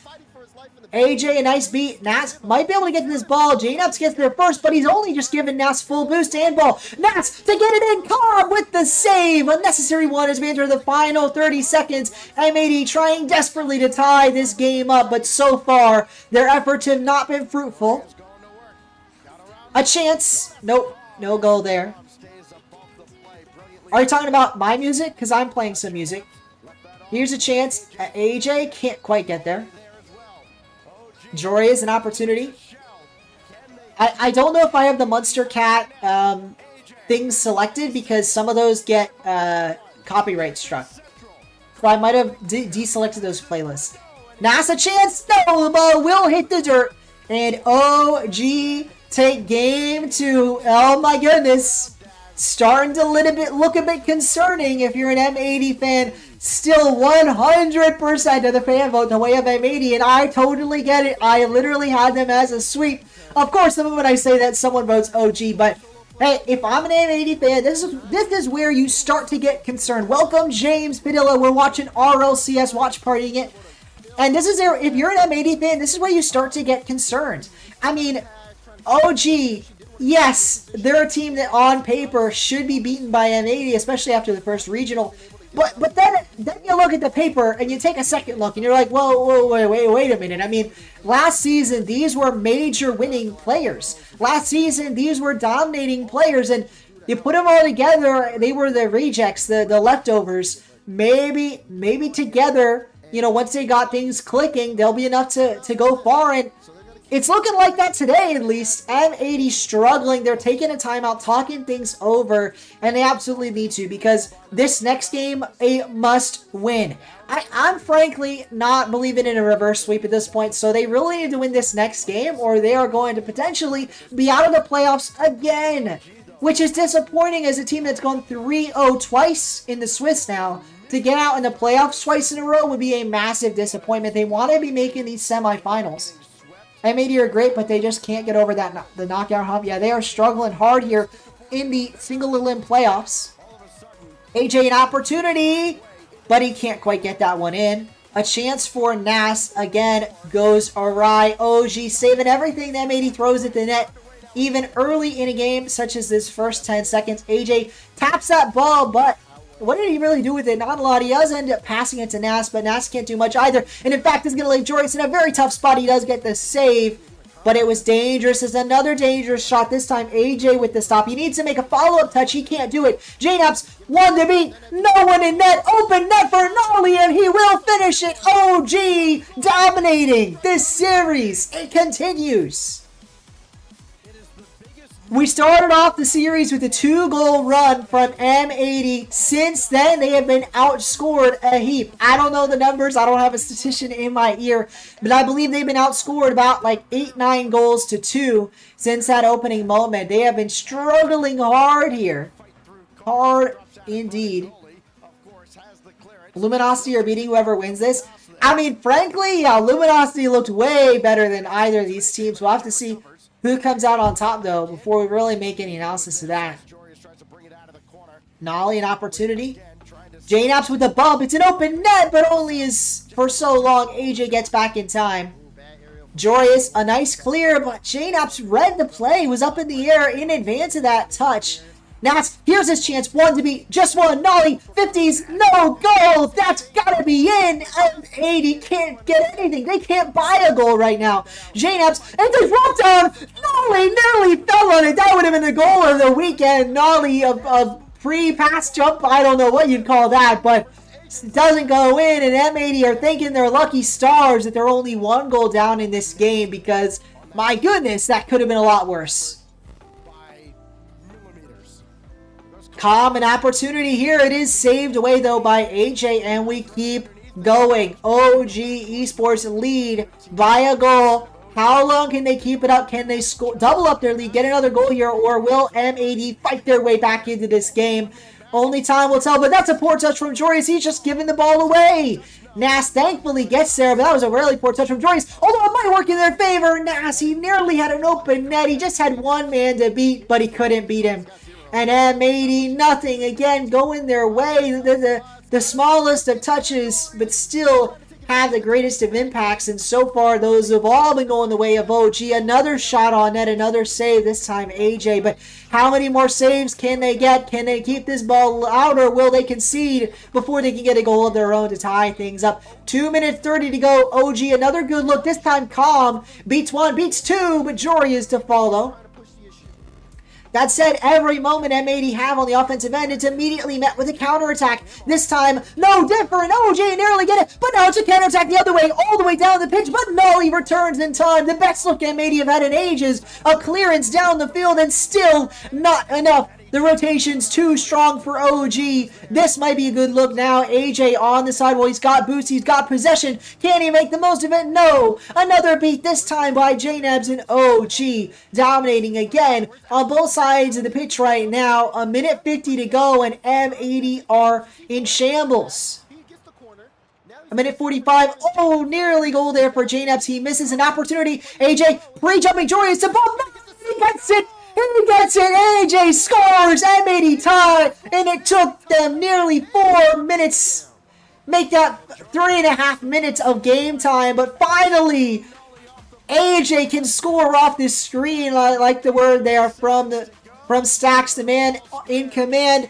But yes, all it took was a screenplay, a bump from Jory as they finally get on the board. And maybe, just maybe, M80 fight their way back into this game.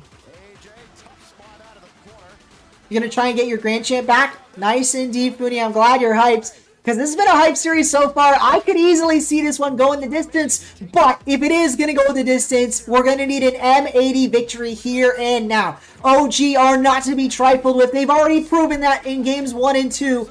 M80 cannot afford another loss here. You do not want to be on sudden death, on match point for the other team, and that's exactly where we might be headed if Kong gets this flip reset potential, but no, saved away at the final moment. Still, though, dangerous time for M80. A minute to go. They can't afford to concede a goal, but also, I don't know if they can afford an overtime. They want to win in regulation. There's a chance for Nas, but it is saved away. Nolly now, a long clear, but it only goes as far as Nas. Again, reading the play. AJ, a jump, but he's just a bit too late. JNaps gets it. Cobb, that's a touch, but maybe ill-advised. He kind of let Nas get control of that. Cobb has to make a save here. He does. Actually, a great save. He passed it right to his teammate, JNaps, but it's only as far as AJ. The pass, the Nas, another touch off the backboard, but no, JNaps will be the one to take this. He's up in the air, 50'd it away. Jory is the winner of that one.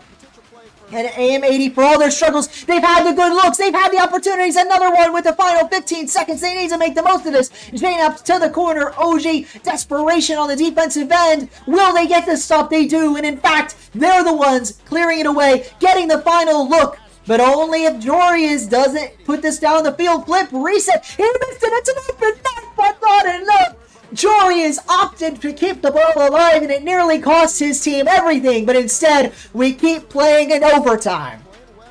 I appreciate it, Fooney. I'm not actually that good, but I appreciate it. Nas, an opportunity, but again, 50 towards the sidewall. For every look either team has gotten in the past few minutes, it's been immediately, cleared away. I think neither team has managed to look that threatening. So probably the loss here is going to come down to who makes a mistake first. These defensive rotations have been stellar, but all it takes is one bump, one mistake, one mispositioning, and it all can crumble in this overtime. Who will it be, OG or M80?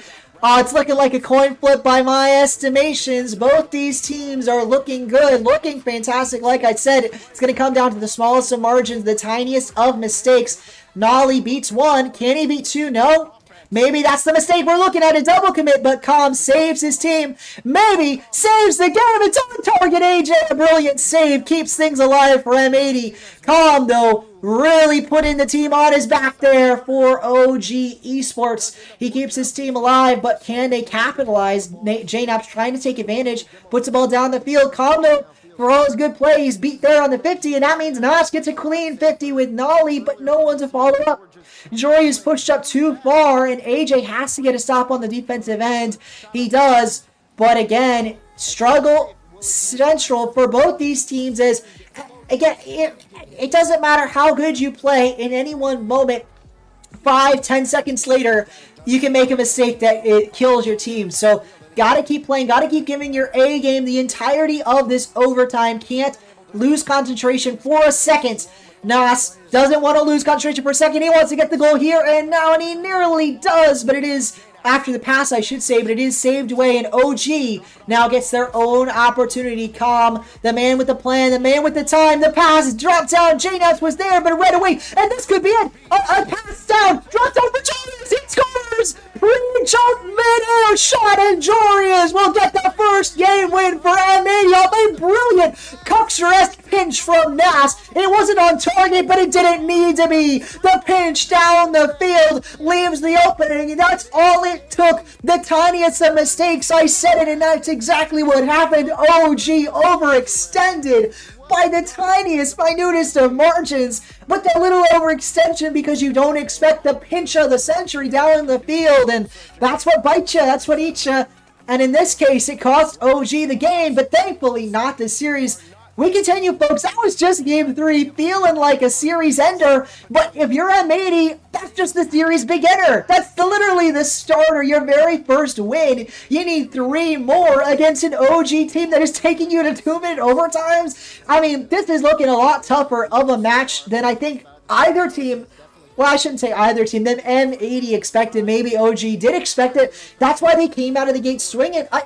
Frankly, it kind of looks like M80 underestimated OG, but I think they're underestimating them no longer. I think they are keeping things going here by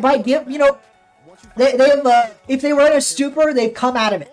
M80 are alive, but that's not enough. As we saw, even when M80 are firing on all cylinders, it took a 2-minute overtime to finally crack the OG defense. So we're going to need to see more out of them. I think if they're going to want to take this series and do it in any comfortable manner at all, they have to put up more than they've been showing so far. Guys, I really appreciate the compliments. Thank you, Invincible Fooney. I appreciate it, guys. Fury is down 0-2. Oh, man, we're not in a break. I would switch over. Actually, remind me, the next break, we absolutely should switch over to watch South American RLCS. But I can't believe Fury is losing. But, hey, I said it. True Neutral beat Crew, so it's not that surprising. I mean, True Neutral, if they can beat Crew, they can probably beat Fury. It really isn't that crazy. Here we go. M80 versus OG, game number 4. M80 down by a game, but they're not out yet.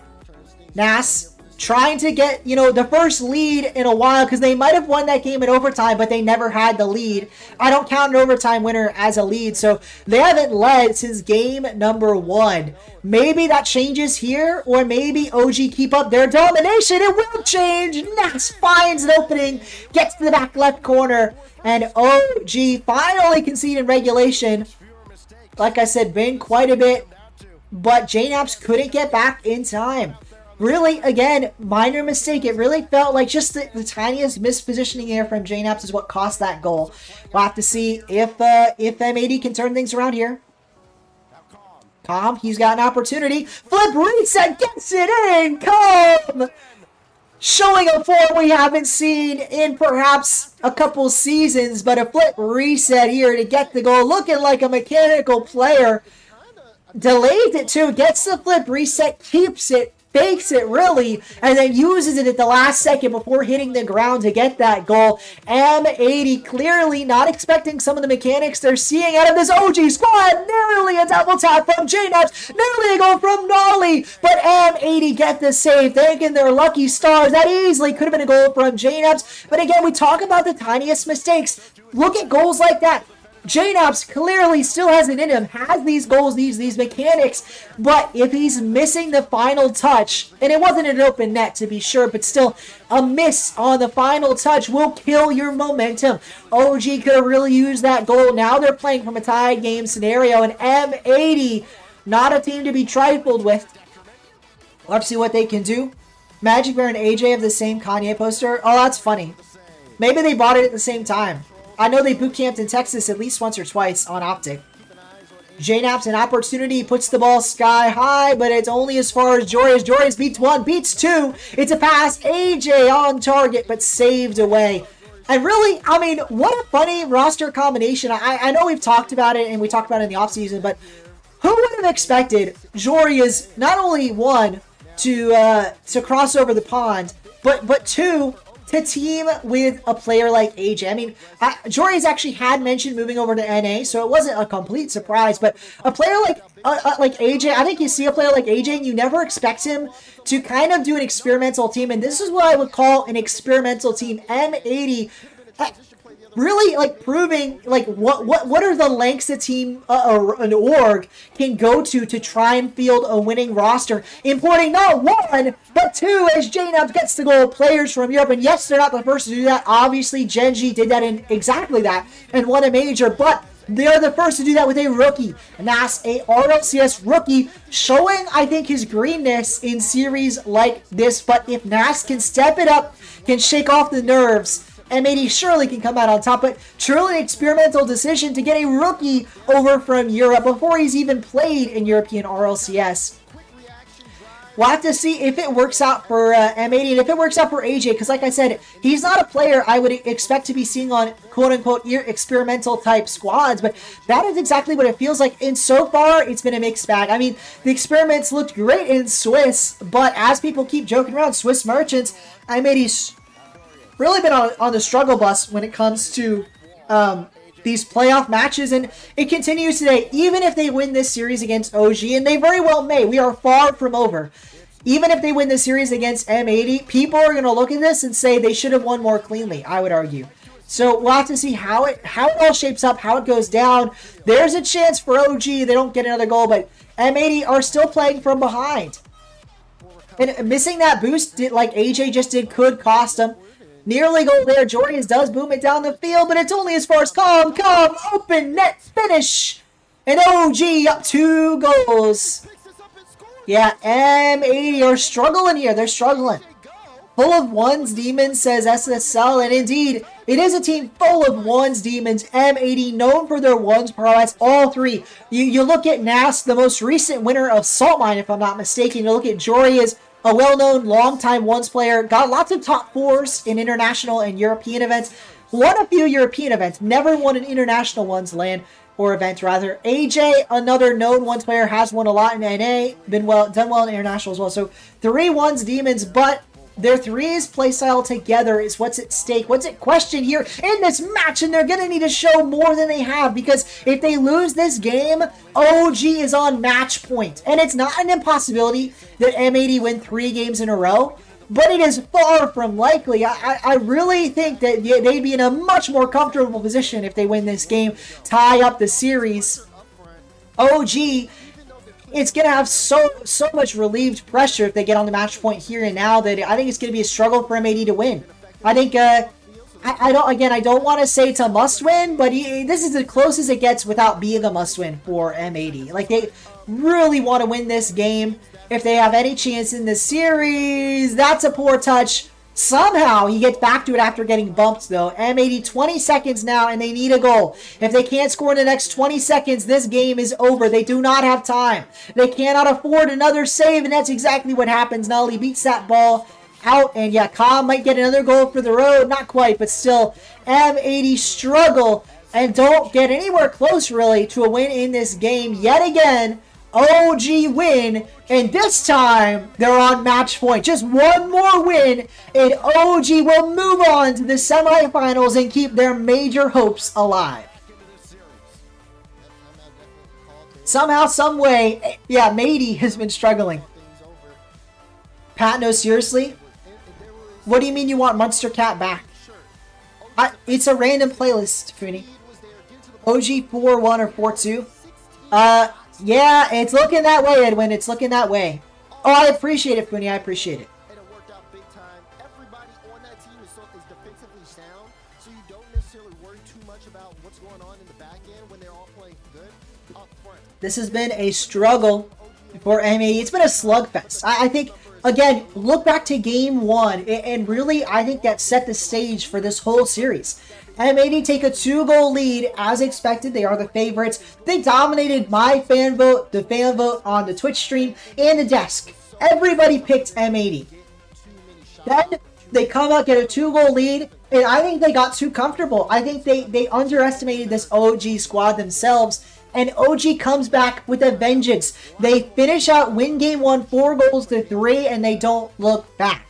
M80 forced into a timeout, and this might be too little too late, if I'm being honest. A timeout now means M80 have to win 3 games in a row.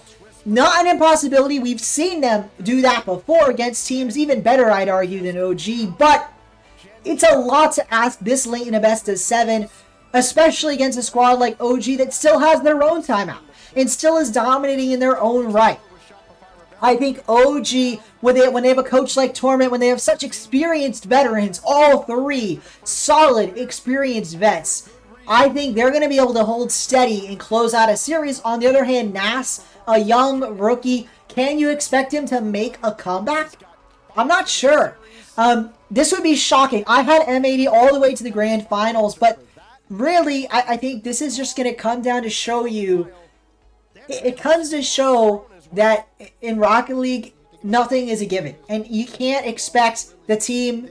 You can't predict it. Is what I was gonna say. You can predict it, but it's just there's so many coin flips that it is really, really hard to get all your predictions right. Because I want to remind everyone, this is the same OG that went out at 15th and 16th last regionally. That's right. They got 15th to 16th last regional. They got a last place in the main event, and yet here they are about to make a semifinals if they can get one more game win. They are dominating.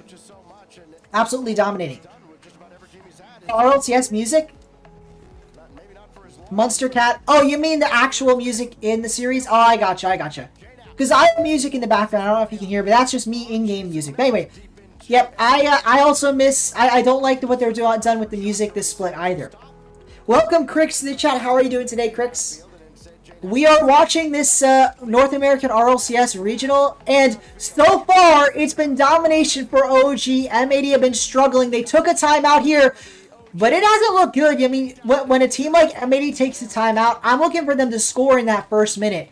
Here we are, a minute has gone by, and there's been no early goal. Whatever game plan they worked on, you can work on a game plan, but it breaks down very quickly, and this is probably already broken down from what they were talking about. So once it devolves into just your solid rotations, we're going to need to see a bit more out of M80, and I'm just not confident. I'm not confident that they're going to be able to pull out what they need to pull out to make it back in this series to win 3 games in a row.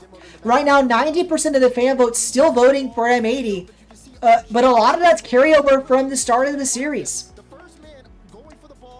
Let's see here, what can OG do to either close things out, or alternatively, what do M80 do to get back into things? Nas, that's a nice 50.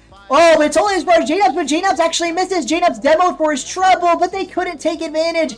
M80 needs to take advantage of moments like that when there's mistakes made by OG.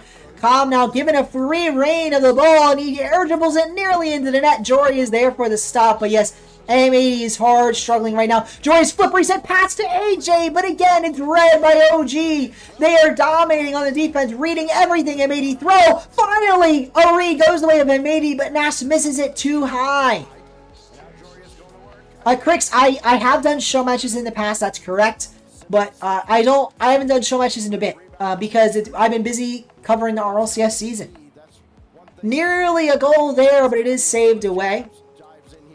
Nas, an opportunity. This could be it. Open net. No, not an open net after all. Com races back, and again, M80, every single chance they get, it's not enough. Too little, too late, and now Nas has to make a save. A close one there. He does get it, but it feels like OG are about to burst through, counterattack, get a goal any minute now. Whereas M80, they can't buy a goal. Maybe this is it. Jory is. He does get it. And I have to look, was this a miss from OG? Was it a mistake, perhaps? JNaps, I'd argue it was. JNaps misses the ball, a misread. All it takes, finally. But M80 do take advantage, and that's critical, crucial. Because M80 are not going to win this series if they aren't taking advantage of the mistakes OG give. That kind of misplay from JNaps, absolutely a must win for OG. Because if they don't get a goal off that, they're never going to get a goal at this rate. The OG defense has been solid, strong, and their offense has been nearly as good. They nearly get a goal there. A nice touch, though, from AJ, I believe, down the pitch to Jory. Jory's is there. Oh, no, though. Now's out of position. Is he there for the save? He is. The close one, but he does get it. M80, they can't overcommit. They have a lead. They don't need to go crazy here. They just need to hold on for the next minute, 38 seconds, or they will win this one. I appreciate it, Crix. I appreciate it. Oh, a chance here to AJ. No, AJ, that's an open net. You've got to get that one. I believe he was bumped out of the way, but still, M80 should have had that one in. And if you see a goal here from OG and it forces an overtime, that's going to be, in the minds of M80, but doesn't need to stay there any longer. Forget about it because they've got their goal number 2. It's like they've done the oblivious spell from Harry Potter. I know that was brought up in the chat or whatever. Just forget it. Just forget everything that's happened to this point and focus on the here and now. Because if M80 can win these next 3 games, if they close this one out, win another 2, it's like nothing happened. They win this in Game 7, they move on. Nobody needs to worry about the way they won this series. As long as they make the semifinals, M80 remain a favorite, I'd argue, to make the major. But it's going to take a win here. If they lose here, they lose that status. They're no longer the favorites. But AJ, if he has anything to say about it, will be a favorite, will make the major, and he does get goal number 3. M80 finally look good. They haven't looked this good, like I said, since the early opening moments of game number 1. This is their largest lead of the series so far, a 3-goal advantage. And if they close out this game, they just got 2 more to win. OG, though, they have a timeout on the back pocket, and they're on match point. So this is not going to be an easy win here for M80. Although this individual game is looking to be an easy win. Nearly goal number 4. It was saved, behind the back save from Nolly. But it was only as far as the M80 side. They still keep on offense. Of course, the moment I say that, OG does take a snapshot, saved away. Nolly can't handle the ball, and it's back down the way of Com. Com, though, in the corner, beaten away, but JNaps gets that ball. It is to Com, open net. Nolly is there, but he doesn't need to touch it, and that's a goal for OG. But with 18 seconds to go, I'm not sure they can score 2 here. This is looking like a pretty much game 1 for M80. Thankfully for them, you know, they didn't let this goal in until there were only 18 seconds left. So it does look like an easy win here. But then again, is anything easy for M80? I mean, yeah. That time's ticking away. 10 seconds to go. That's it. But hey, there was a chance there off the kickoff. OG did look like they might have been able to score, but ultimately they can't do it. They can't get 2 more goals. And M80 do get a game win finally after that timeout. Their second, I should say, of the series, and they keep things going. Keep this series going, and hey, keep their hopes alive. And I said it, their hopes aren't over if they're out here, but if they want to make the major, they really need to be winning this series, because OG is not really a team that anyone expects to make the major at this point. So you can't afford to be losing to a team like that if you want to be the ones in the major. Can't afford to be losing those at all. And so far, so good for M80 since the timeout, I should say. Obviously, hasn't been good before the timeout. Alright, folks, when should OG call a timeout? Should they have called it now, or do they call it if it goes to Game 7? Let me know in the chat, if you were the coach of OG, when would you call a timeout? And I assume it's they haven't called a timeout. We're about to find out. Also, keep me up to date on how that South America match is going. Does Furia fight their way back in, or does True Neutral get the win there? I'm not sure. This is Game 6. They wait? Yeah, Funi? Yeah, they probably do wait. This is going to be Game 6. Next game coming up. They are talking. I'm not sure if they called a timeout. It wasn't a blowout. That's true. It's true. Here we go. No timeout called. OG versus M80. Game number 6. If OG win here, the series is over and they advance to the semifinals. If M80 win this game, they force Game 7 and keep their hopes alive to move on not only to the semifinals, but potentially win this whole thing. It would be a surprise win to be sure, but not an impossibility. Again, they've shown spurts of brilliance in the Swiss stages. AJ, a nice flip reset, but it only goes as far as Nolly. And in fact, it might give JNaps a shot on net. No, but Com is there. Com reads this ball towards the side wall. It pitches it. Only as far as Nas. Open net for JNaps, but no, a nice bump attempt from Com. But it didn't, alas, it didn't result in anything. That said, there's a shot here from JNaps. A save, a nice save off the backboard from Nas. A brilliant save, really, keeping M80 alive here, keeping them up 0-0. And, you know, we talked about it in that game number 1. I didn't talk about it last game. M80 thrive when they have the lead. I think that it, where they've been struggling, why they've been losing games, is taking an early deficit. If OG score first, M80 struggle to come back and usually lose the game. So what I'm looking for is for M80 to score first here if they want to win this game. If they don't, they're going to have a hard time fighting back against a squad like OG. And that could be an opening to score first. No! Again! AJ, an open net, but he can't score. AJ's got to be doing better. That's his second open net miss. Really, you need to be scoring those if you're M80. You got the opening. You've done everything right, but then you miss the final shot. And it costs you when a player like JNaps is on the ball. A drop-down pass. Nas is there, but it's only as far as Nolly. Nope, a teammate does beat it out. AJ down the sidewall, but Com keeps it alive.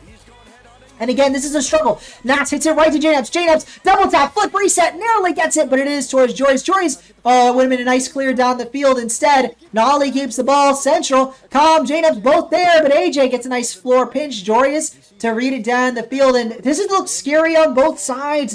Both teams nearly getting a goal, and it will be Nas to finally break the stillness, break the tie, score the goal, and put his team in the lead. With 2 minutes 55 to go, though, OG certainly could make a comeback, but they're going to need an airstrike of their own. We see the goal explosion there from Nas. But I need to see something similar out of OG if they want to get back into this game. And really, keep this series in their control, and that's exactly what happens off the kickoff. JNabs takes advantage of the airstrike like demo. Cobb gets the touch, gets the demo, leaves the opening, and JNabs just has to put that one in. Just like clockwork, that's exactly what a player like Cobb gives your team. He puts OG on his back, leaves a golden red carpet for JNabs to score, and again, Cobb paving the way, this time Nolly the beneficiary, and OG take the lead off of multiple brilliant plays from Cobb. A poor play from the M80 defender. I don't know who it was it Nass on the backboard, but either way, they struggle. And they might struggle more. Another kickoff the way of OG. M80 are crumbling before our very eyes. AJ doesn't read that kickoff. Now struggles. Jorius can't get back. And M80, 2 goals behind at a critical hour. The time is now. The hour is nigh. They need a comeback or they are out of the regional yet again. Perfect Swiss to lose in the quarterfinals. Devastation for the org, for the players, for the fans. But M80, that's the reality right now. They need a comeback. They have to twist the reality, twist their fate, take it into their own hands, or they're going to be going home empty-handed. M80, what do they got here? Jory he carries this ball up the pitch for sealing down, and no, unfortunately doesn't get it towards the net. But hey, Jory has kept possession. He passes one to AJ. AJ an opportunity, but again, no shot on target. And for all M80's good work, for all their great touches, the finishing touch has been the one they can't yet find. Welcome Harbinger to the chat. OG is dominating right now. M80 in shambles, and really I expect that to continue. I haven't seen a lot from M80 this game. Now we have seen it earlier in the series. We saw it just last game in game number 5, but game 6 is OG's to take, and JNabs puts the team on his back. The knapsack returns. The legendary man with the legendary nickname gets one more legendary goal. Could that be the dagger? Is that the final goal to stab into the back of M80, take down the trophy, the head of the perfect Swiss team yet again? Maybe it is. Time will tell. A minute 30, and if M80 can't make the comeback of the day in 3 goals in the next minute 20, it will be over. And that's looking how exactly how it's going to go. Maybe a chance here for Jorius, though. Do I think too soon? As Jorius does rocket home M80's second goal. It says, don't let the hook leave your body just yet, because it hasn't left mine. Jory is not going to give up without a fight. A minute 18 to see, can they get the job done? Woo! Yeah, mental coach would be a lot of fun. Here we go. Nolly down the field. Nass is there. But it's only as far as JNabs. JNabs, this could be the dagger. I said it earlier. That feels like the dagger. JNabs' 5th goal for OG. Just 63 seconds remain. And M80 has a mountain to climb. Lucky for them, the mountain isn't on this OG squad, but he may as well be. JNabs, Cobb, Nolly, all legendary names in their own right. And with that fake kickoff, a double fake, might work in M80's favor, but again, they need a score and they need it quickly. AJ, another open net, another miss. I mean, come on, AJ, that's the 3rd one this game. You need to be shooting it on net. Now, that one, maybe it wasn't fully open. We'll never know, though, if you don't shoot it on target. AJ struggling here in this series, and it's showing in the perhaps final moments of this game, of this series. It could be over here, and it very well maybe. 30 seconds remain. Could another goal go OG's way? No, but M80 can't afford to be losing this much clock. 25 seconds to score 3 goals, a near impossibility. The kickoff goals are a necessity at this point, but they might not even get there. If they can't get this first one, if they concede another, JNabs, the dagger for the 3rd time. He stabbed dagger, again, and M80 have finally keeled over and died. OG Esports, born from the flames of M80's destruction. The bomb has gone off. And OG advanced to the semifinals. I'm calling it there. J-Nebs puts again, like I said, that he snips the fuse, he defuses the bomb, or I don't know. Now I'm doing two different analogies, but either way, no matter how you want to spin it, OG has managed to crack the nut that was M80's perfect Swiss performance, take them down, take that scalp, and put themselves into the semifinals.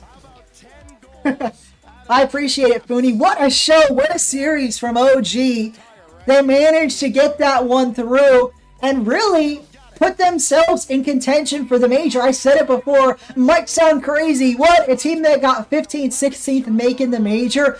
But this is the series that it takes. You know, these kind of series are the ones you got to win if you want to make the major. OG have that desire, that fire in them. And hey, all it takes is a grand finals, maybe even a win, and you're right back in the running. And right now, I mean, let's take a look at the standings here, because what a performance from OG to really throw a wrench in everybody's major hopes, really. I mean, that just puts a bomb right into the center of everything. Let's check the RLCS points here. Take a look. M80, they're going to be stuck at 12. Luminosity will move up to 15. Dignitas are out at 13. Spacestation Pirates on a boat, we don't know for sure. NRG stuck at 11. OG, this is going to be a 9. That's going to move them to 11.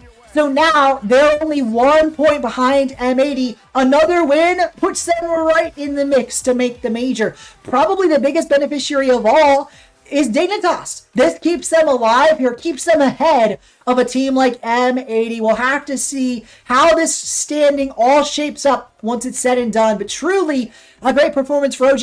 And it really just lends credence to the fact that, you know, Qualifier 1 was a massive disappointment for OG because all they had to do was get top 8, and right now they'd be in a major contention spot. Instead, they miss out on top 8, and they still have work to do. Now they're in the running, but they're gonna need to either make the grand final or get top 4 next regional. Probably both if they want to make the major. So it's been a struggle, but hey, they're still alive. They're still fighting. They're not done. They haven't given up, and things are looking bright if you're an OG fan. Harbinger in the chat cheering on, and 73% of the fan poll and myself all proven wrong with that performance. What a finish from OG. I appreciate it, Fooney. I appreciate it. Well, thanks, Fooney. I'm not, you know, maybe I don't know. Maybe you won your. Did you win your rank game? Because if you lost your rank game, maybe it doesn't feel like that. Great question. If Luminosity get top 2, do they clinch the major? And I believe the answer is no. And the reason why, Fooney, is you can still get the 0 points in Qualifier 3. So even if Luminosity get 12 points, that would put them at 18, the same spot as Gen.G is right now. Even if they get, you know, another, you know, second place and at 18, if they get 0 points, they'll be surpassed by a bunch of teams. You get what I'm saying, Fooney? Well, awesome, Fooney. I appreciate it. All right, while we're at this quick break, let's check up on South America. They are playing right now, and Furia is on match point, but True Neutral is keeping things close. Let's watch Rocket Street. They deserve it. For anyone, so we're Rocket Street Live, doing all of the South America casting on their own dime. Psyonix is not paying for an official broadcast, so this is a volunteer broadcast. Go show some love to the region streams like Rocket Street. All right, unfortunately, we're gonna have to watch in the miniature for a little bit. I'm gonna zoom in so we see it bigger. But here we go. Miniature Furia versus True Neutral. They are up by a goal with a minute to go. Let's quickly turn that sound off. Whoops.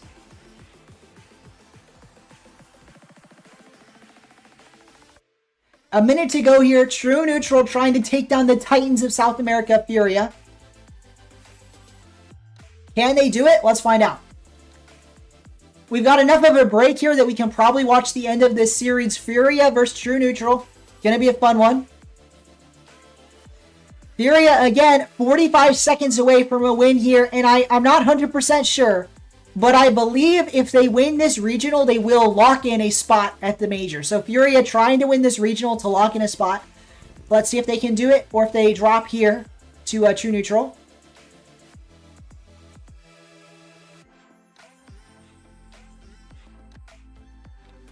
Furia, flip, reset to score. No, saved away by a true neutral player, but true neutral doesn't have time. They can't afford to be, dilly-dallying. They've got to score. They've only got 10 seconds to do it. The ball's going to hit the ground, but they still got a few more seconds. Shot, a pass. Sec, it's open. Jorfinho, the only one back, and he does get the stop, but the ball's still alive. It's a pass. It's up. It's into the corner. He keeps live. No one there to ball. Actually, there is. Sec, but no, he can't keep it up. Furia do take home the victory and move on to the semifinals of South America. What a performance, though, from True Neutral, keeping things down to the wire.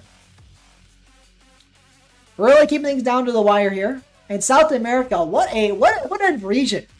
What a battle over there to make 2 major spots. A lot of trouble.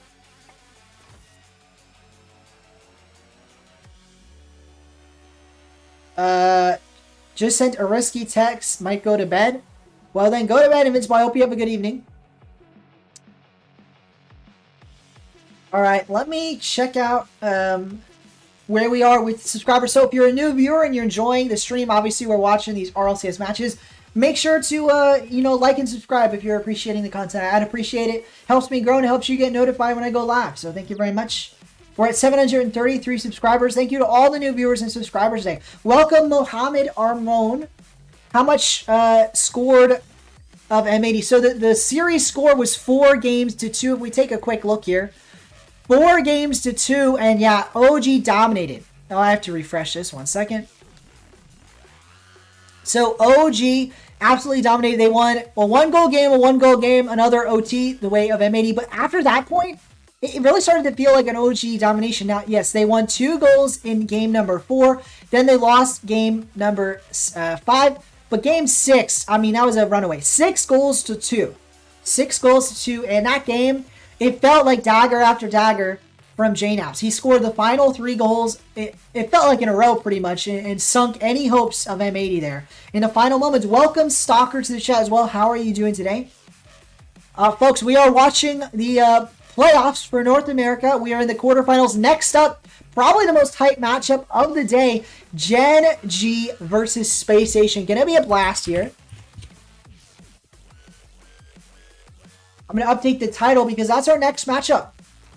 Gen.G versus Spacestation. We've got about, actually we have an interview with Con. Let's listen into the interview. I mean, everybody in the region expects you guys to be in that top 4, maybe even quickly an interview here with Com. You didn't live up to that the first time around, so what has these last couple of weeks been like as you guys have bounced back? Yeah, so we noticed it can be pretty easy to get roped into overthinking and trying to play a certain way. And yep, no worries, Mohammed. You're Sonic Pro. Oh, welcome back, Sonic Pro. That's not who we are as players. All 3 of us are really good at doing a lot of different things. We just need to go out there, trust our first instincts, and play. We kind of overthought a lot in the first regional and in the start of this one. And we overthought things. things. We were getting beat to balls we shouldn't be. Whereas we go out there and we just play like it's scrims. We play like it was an off-season tourney. We play just a style we're comfortable with. We know that we are just better than a lot of other teams. You know who was better than everybody else on the field today? That's a nice answer from Com. They just got to play their game, and that's really all it takes is they play their game. Yeah, J-Naps dominated the very last game of that series. That was domination. He's one of the fastest players I've ever played with. I played alongside Beast Mode, who for the longest time, said was the fastest player in the world, but also playing against J-Naps for however many years, I've never been beat to the ball more by someone. He just gets up, and I think when we kind of took him off the leash, we just said, all right, we're going to go out there, we're going to play how we're comfortable. He's so fast to following my touches, so fast to like challenging the other team. J-Naps was quite fast that last series. I mean, that's for sure. That's for sure. Very annoying to play against. I don't even know what you mean by that, Invincible. G2 back in the day so many times. But I mean, yeah, credit to him. A lot of credit to Noli too. What a series, and credit to Com. He's giving his teammates credit. He was an enabler of that series. He got so many bumps and demos, opened up the net. They don't win that series without Com. Way better than I could ever imagine. Well, coming up now, tomorrow you've got Luminosity. I mean, if you believe... I'm rooting for Luminosity tomorrow, but OG, if they win, will be the chaos for the region. It'll spread the points out so much. It'll be pretty chaotic. Yeah, I'm just looking forward to going out there. I know they're a fun team to play against. Who do you think is the best Falcon? Falcons, Carmine Core, or G2? It's Carmine Core. Right now, going over our games. Now, obviously, we don't know for sure, Mohammed, but I would argue Carmine Core looks the best. It's impossible to know for sure until they all play each other. Wish each other good luck, And then next up, I would say Falcons, but it also could be G2. Again, because they're looking super good in NA. It's just hard to know how the regions stack up. It was such a long offseason that it's hard to predict how they stack up. The roller coaster continues to rise. OG, what a performance! We're gonna quickly, you know, close out. At least mute that until we get back into the next series, which is gonna be Spacestation versus Gen.G. So let's quickly start that. Let's start a poll. Who do you think's gonna win? Who will win the next series? Who will win the series? Will it be Gen.G or will it be Space Station? I've started a poll. Let me know by voting in the poll or letting me know in the chat who you think's gonna win. I predicted Gen.G, but I also predicted M80. So who's to say? I'm gonna favor Gen.G here, but it wouldn't be crazy to see a Space Station victory. When is Calm not playing that role? I mean, yeah, I know exactly, but I'm just saying, I think that Calm was of the three, I'd say Calm's the reason they won that series. I know JNAPS had an absolutely pop-off game, and I don't want to discredit that, but I think if you take the series into a whole, I think Calm was the biggest reason they just beat M80 in the way they did. But either way, it's all three players. It's not like a solo show. Calm, the way Calm works is his playstyle only works if he has really solid teammates that can put away the opportunities he creates. And that's exactly what JNAPS was and what Nolly was. I mean, they're putting away the opportunities. And what a performance to take down one of the favorites, I'd say, this regional. And if we go back to my pick stop predictions, there's my champ of the major. There's my champ of the regional out. So M80 out of the event. Unfortunately, I had them literally getting swept and they won. Of course I was that wrong. That's just going to show you how tough some of these teams are at the top of the region. And clearly OG is still a top 8 team. I know we all had question marks after that first event. I did as well. But after today, I feel comfortable saying, yes, they're a top 8 team. They just had a really bad first event.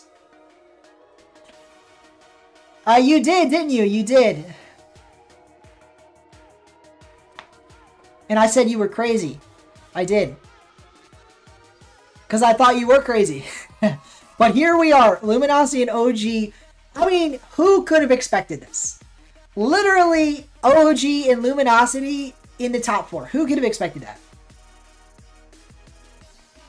Who could have expected that? Been an absolute whirlwind. In a whirlwind of a day.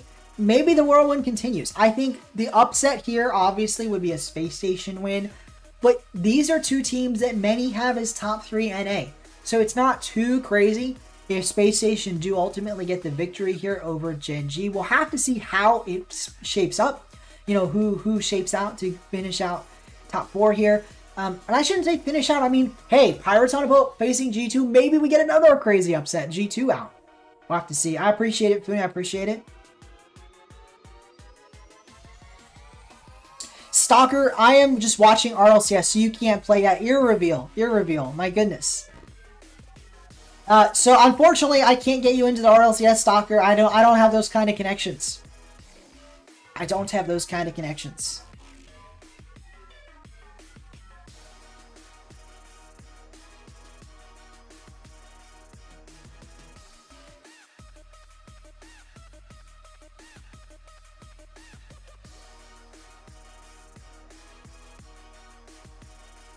Let's see how it rolls. All right, Alu, coach. You know, let's talk about coaches real quick here.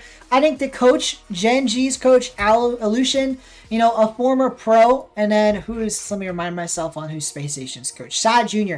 So two top tier coaches. I would argue Illusion, you know, more famous for his playing days. Obviously, Sad Jr. was also a pro, really far back in the day. Illusion, a more recent pro. It's hard to know what coaches do behind the scenes. Obviously, Sad Jr., most famous, notably, you know, took his team last season to top 8 at Worlds.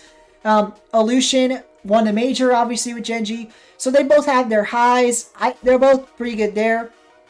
Then we look at the players on the pitch. Apparently, Jack Chronic, first killer. Clearly, Gen.G, the better team on paper. But LJ Hawkster Chicago, not a bad team. Obviously, Chicago, longtime legend alongside first killer. Newer players on the block would be your apparently Jacks, your Chronics, your LJ, your Hawkster. LJ, apparently Jack, probably standouts. Or Chronic. I mean, a lot of people like Chronic. That's a pretty even roster on Gen.G. I'd say Hawkster the odd man out on Space Station, but still a top-tier player all through and through. We'll have to see how they face here in this event.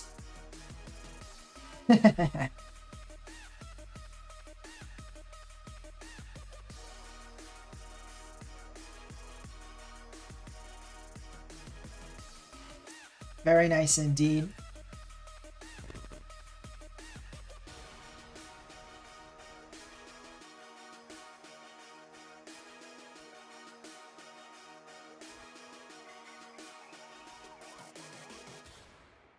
We'll have to see how it shapes up. Let me know. Oh, we started the fan vote, right? Where's the fan vote at? So we've already started the fan vote, and it is the favor of Gen.G. So 67% of you guys voting for Gen.G.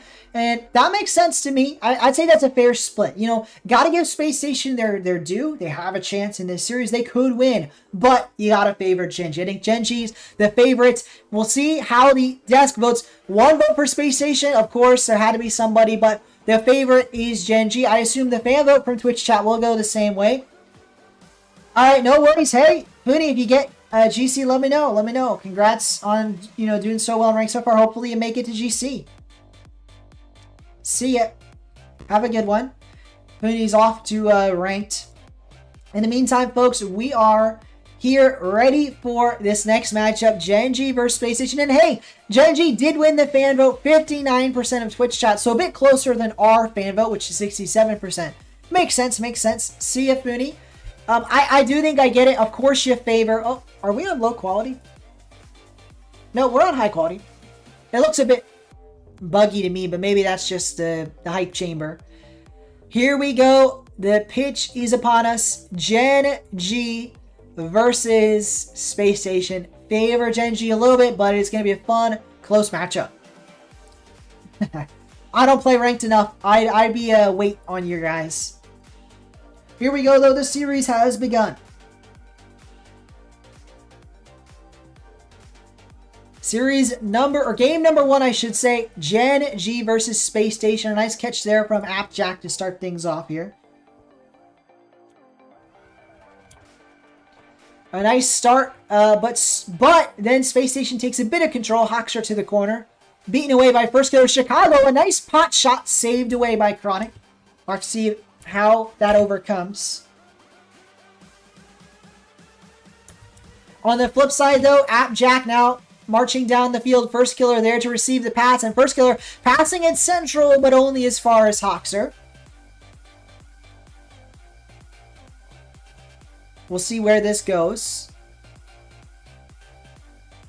Nearly on net, saved away by the Space Station defense, but Gen.G starting to threaten here. Chronic, a chance to 50 it in. No, LJ will be the one to get the stop. LJ marching down the field now himself, and Space Station trying to take their opportunities to potentially lead in this series, but it's going to go the way of Gen.G, and in fact, that's a shot on target. Another save, this time LJ, as Appjack put a slow bouncer and nearly managed to find that one in. I mean, it would have been a shocker if it had managed to bounce its way in. So slow on the bounce. But hey, you take what you get if you're a Gen.G player. And they didn't get it. So, got to work a little bit harder here. 3 minutes, 30 seconds left in the game so far. We remain scoreless. Could go either way. I do think you favor, like I've been saying since the get-go, Gen.G, but the more this game goes on, the better it looks for Spacestation. But the moment I say that, of course, they concede. Chronic slams home goal number 1, the double tap finish.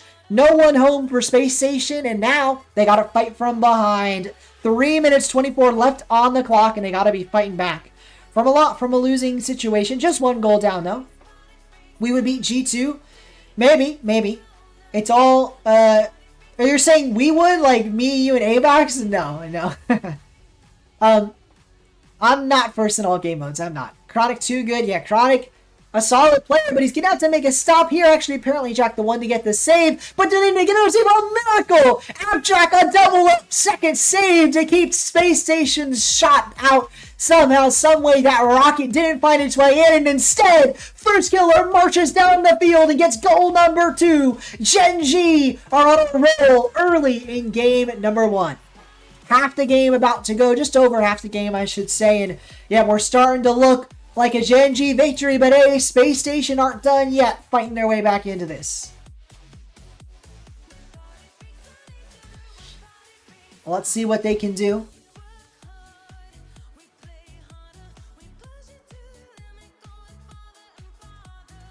A chance here for Gen.G, I would say, but they've got to make the most of it. They got to keep this lead. If you let Spacestation back in, they could easily take this game. As we've said, it is a close series. You favor Gen.G, but you favor them in so much as they're getting leads like this and holding on to them. Obviously, can Spacestation bounce back in the final half of this game? They've got a shot on net there, but no one takes the final look. A waterfall down pass, no one there for the final shot. And Gen.G, that's a bit of a miss there from LJ. It still works in Spacestation's favor, but again, the tiniest of mistakes. I mentioned this all the way back in the OG M80 series, in the first series of the day as well. Luminosity, but yeah, tiny mistakes can cost you, and that's how it's been looking for Spacestation so far. They're just the ones making the more mistakes. Gen.G are capitalizing. We'll see if they can keep that going. Too good indeed. They are too good. We would beat Dig at least. When are the show matches coming back? Igor, great question. When are the show matches coming back? I don't know exactly. Not this week. Maybe we'll do some Thursday, but I don't think so. It really just depends on when I feel like it. Trying to fit it in between making RLCS vids and RLCS streams. Sorry about that, Igor. Gen.G is indeed winning 3 goals up now after the slap shot. Apparently, Jack passed First Killer goal, and Gen.G a massive lead. Triple the goals, or actually, infinite times the goals of Spacestation, as they've scored 0. And another thing to note, obviously a 3-goal lead's big, but I would argue keeping Spacestation scoreless is going to have more of an impact as this series goes on, because you can start to, look at, is this going to be a perfect sweep? Can Spacestation even score on Gen.G? Obviously, it's early to be saying that yet. This is just game 1. We've still got a minute to go, but hey, Spacestation's been struggling on the offensive end. They haven't been able to make anything work. Gen.G, on the other hand, not had any of those same struggles. Is the best NA team. Baby Duck, I don't know if you saw how they played against G2 the other day. They've also lost to M80 twice, as Chicago does get a goal. No perfect sweep today. I brought it up way too soon. And Spacestation, hey, they're just down 2 goals now. Not likely in 54 seconds, but certainly possible to get back into it. Did they lose to Young Whippersnappers? I completely forgot if they lost to Young Whippersnappers. That's crazy.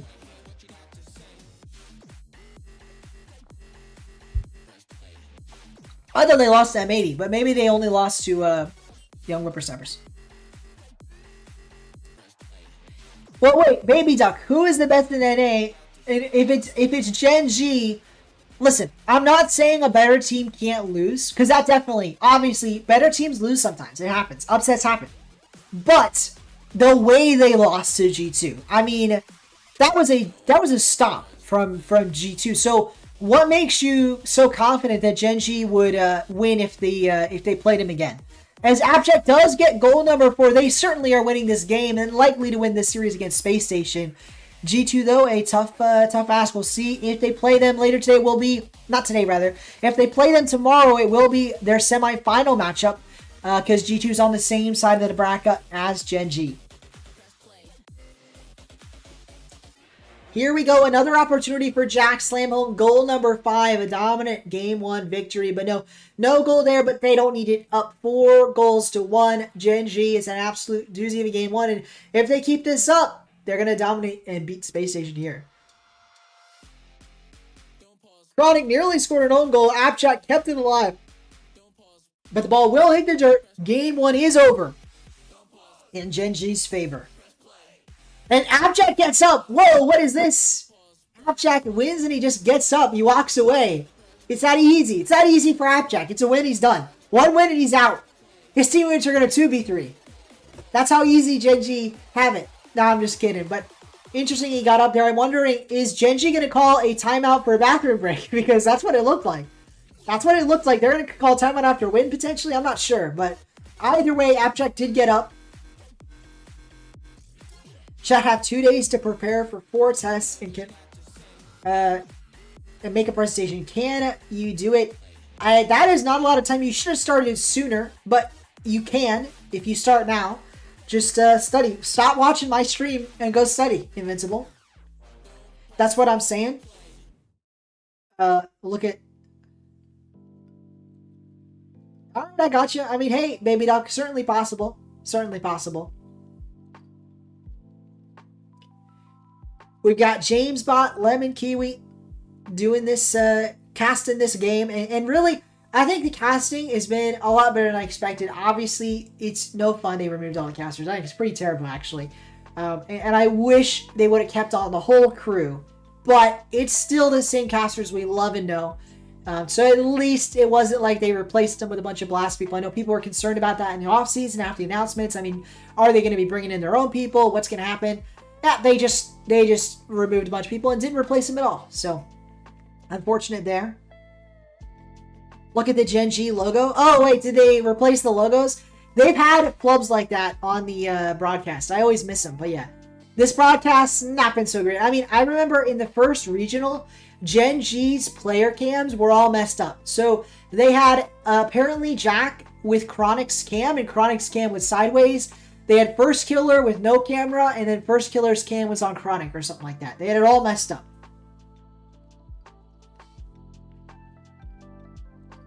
Okay, gotcha. Well, Invincible, hey, you know your schooling situation better than I do. You were the one asking me if you could do it. So all I'm saying is if you're worried about being able to do it all, then start now. That's all. If you're worried about doing it all, start now. Then you don't have to worry.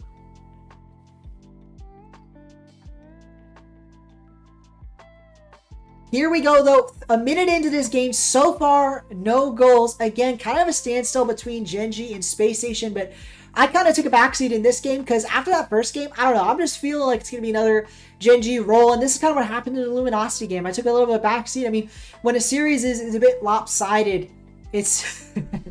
doesn't feel like you need to cast it as closely, as tightly as a play-by-play. Be more color casting. Pat, why should I start now when I can watch this glorious stream? I appreciate Invincible, and I guess by another point, isn't it 1 a.m. in your time? So you should probably just go to sleep rather than study. But you know what? Space Station, hey, they start with a goal. Space Station start off strong here. Let's turn the sound back on. Best play possible. Great vision from LJ. And even better... So an early lead for Space Station, and maybe that's what they need. Maybe taking the early start is what they'll need to do to you know, get a win here. Get a win in this game and turn the series around, I'd say. It's only been one game, but it does feel like Space Station, the series needs to turn around for them. And the way to do that is to win this game. We'll see if they can do it here. They do got to get creative here in that. Couple touches there from LJ, and this still can't get to Hawkster. Gen.G are so good at disrupting these passes. The back wall with the protected Chronic off the cross. Nearly a chance there, but it is saved away. First Killer kind of surprises everyone, but yeah, Gen.G fall back. See a little bit of a panic clear there. Chicago trying to recover, but there's a demo. This one's going to go off the backboard and rebound cleaned up. But you saw saved away, and you know what? Hey, it's been a struggle for Gen.G. Maybe this is the situation. Of course, Of course, I say that Gen.G's on offense, but maybe this is what Spacestation needs. I mean, they've looked really solid on the defense, and for the first time, they're really stifling the Gen.G offense. If they keep that up, if they shut down everything Gen.G's putting out, they can easily win this game. I mean, it is looking the best it has for Spacestation, and hey, they don't need crazy offense. They just need one goal to hold on to that. And that's all it takes. That's all it takes. Hey, Gore, don't worry about it, man. They individually, they didn't do bad at all, man. It's just a player game. It's just a fun fantasy game. No worries. Welcome, Blaz. How are you doing? How are you doing today, Blaz? We are watching the RLCS. This is probably the most hyped matchup of the day, Gen.G versus Spacestation, and I thought it might be a bit of a runaway for Gen.G. They won the fan vote. They won the Twitch fan vote. They won the desk. But hey, Spacestation, they're in the lead right now, and if they win this game, it's tied right back up. But happy to see you, Blaz. Welcome to the stream. Blaz, I probably should say.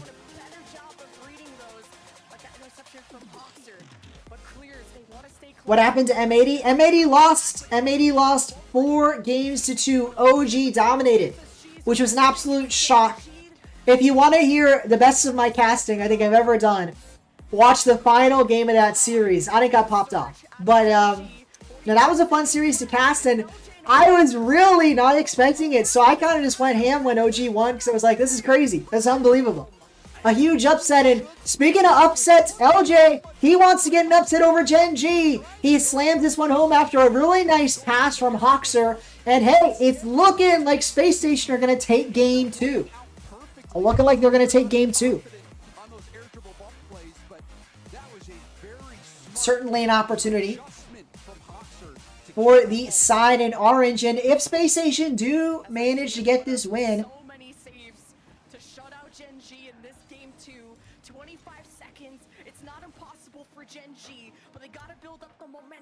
it'll be fascinating to see if they have lost fourth. If they do get this win, it'll be fascinating to see what Gen.G do to bounce back. Do they have to bounce back in them? I appreciate Invincible. We're not going to hardcast this one as much. Maybe in the final game. We'll try and hardcast the final game here.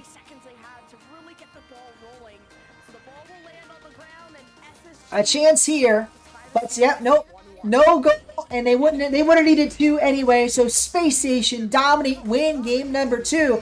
And put this series right back in their grasp. I mean, this could go either way. And that's a great game to show exactly what I mean when I say that. I mean, you know, Spacestation, not a team to be, underestimated. And if they do get underestimated, that's when they strike it. That's when they hit as hard when you least expect it and take a win here. And that could be exactly what happens. 56% of the fan vote going the way of Gen.G, but that 44% could easily be right. 4 out of the 9 of you guys voting for Spacestation, and it's totally understandable. Totally understandable. Spacestation, you hear it in the casters. Lemon Kiwi herself saying flashes of brilliance from them, and I do agree. I think it's the moments. All they need on offense is some really great moments. All they need is a brilliant 5-second span, and they've got themselves a goal. Then their defense is really what shines, because what they did there is hold Gen.G to 0 goals in 5 minutes. If they can do that, they can win any game as long as they get themselves that one moment, that one goal. That's all they need. In this case, they got 2 goals, and really the insurance is nice, but truly, when their defense is firing on all cylinders, they don't need insurance. They just need the 1 goal. That's all they got to get in. And so if Spacestation keep this up, that's the way what we could be looking at. A series win where they're winning these 1-0, 2-1 type games. LJ passed down to Hoxer. Hoxer to score! Another brilliant moment. This time a passing play gets past the Gen.G defense. 1 player beat, 2 players beat with the brilliant redirect. Appjack not expecting it. A bit of a pre-jump there. Hoxer slams it home. And hey, what a play. Really, what a play. LJ and Nass are your favorite NA players, so you're rooting for SSG. By all means, Invincible, go for it. Yeah, I mean, not a bad team at all to be rooting for. Do you think removing the other map rotations? No, it was a terrible change. They should have more map variety in the RLCS. As a casual viewer, I don't think they even notice. But if you watch RLCS a lot, like, the casual viewers literally will not notice. But if you watch RLCS a lot, I just feel like it's boring to always be on the same map. I want to see more maps. Right now, they lowered the number of maps. That's crazy. That's crazy. A nice goal here from LJ. The one thing I will say, though, is Forbidden Temple to this day is bugged. The ceiling is like 2 Unreal units higher than all the other ceilings. Pro player relating wave, back when I cheered on Endpoint, I've talked about that on stream before. Back when I cheered on Endpoint, there was a running gag that relating wave hated doing scrims on a Forbidden Temple and would refuse to scrim on Forbidden Temple. And everyone thought he was crazy. He kept saying, it's a bad map. It's a bad map. There's something wrong with the map. I don't like it. There's something off with the map. Then, about like a year later, it comes out, like Cinderblock or somebody that delves into the code of Rocket League, checked the code and found out that the only map that has this is Forbidden Temple. For whatever reason, Forbidden Temple's ceiling is like a unit or 2 higher, which is really tiny, but it is a unit or 2 higher than every other map, so it's actually not standard. It's basically standard, but technically it's not standard. And they kept it in the RLCS even though that was discovered. They kept it in the RLCS, and so since then, hey, please stop spamming. But yeah, since then, I love the map, but I always thought they were going to remove it from RLCS one day just because of that. But LJ, what is this? What is this? I'm distracted. We got goals both ways, but LJ, the man with the plan, puts it in off the brilliant pass from Chicago, and Gen.G, they're getting dusted left, right, and center. A 2-goal lead for Space Station, and my goodness, they're looking on fire. They're looking on fire. First killer had cooking. Now this is some Rocket League that we're watching. They're looking insane right now. The field by First Killer, a beautiful Hey, he might have deserved that World Championship MVP. It's 3-1. That said, Space Station, they're going to need a bit more than just LJ popping off. They're going to need to hold on to the defensive end, which they have been doing, but they need to hold on for another 3 minutes as Gen.G, certainly the type of offense that can make you sweat when you're sitting on the defensive end. A chance here for Jack, but he's beat away. Another redirect. Is this one going? No, but First Killer is on a sketchy save situation. LJ forced a 50 hit with the Chronic. Ball ends up in Hoxer's hand. He passes it Chicago down to LJ. LJ to read it. No, beaten away by Appjack, but it's only as far as Hoxer. Space Station firing on all cylinders right now. They've been doing quite well. LJ averaged a goal per game. First was 8th in assists per game and top 10 in shooting percentage. Yeah, he is a great offensive player. The biggest weakness for Space Station was their defense against the other top teams. Like, I mean, top 10 in the world type teams, like the European teams, basically. And really, I still to this day, I think they made the wrong move. I think if they were gonna make a move, which they didn't need to make a move. If they were going to make a move, they should have gotten rid of Hoxer, not Arsenal. Because Arsenal was better in that place that they had problems, the defensive rotation, than Hoxer, in my opinion. Hoxer's better on offense, but they don't need more offense. They've got LJ. Here we go, though. The ball is central, and Space Station are knocking at the door. Gen.G are keeping that door shut, but it really doesn't matter how long they can keep the door shut. They've got to score some goals of their own. They've got to score some goals of their own. Let's see what they can do here. An opportunity, but it is saved away. Oh, there we go.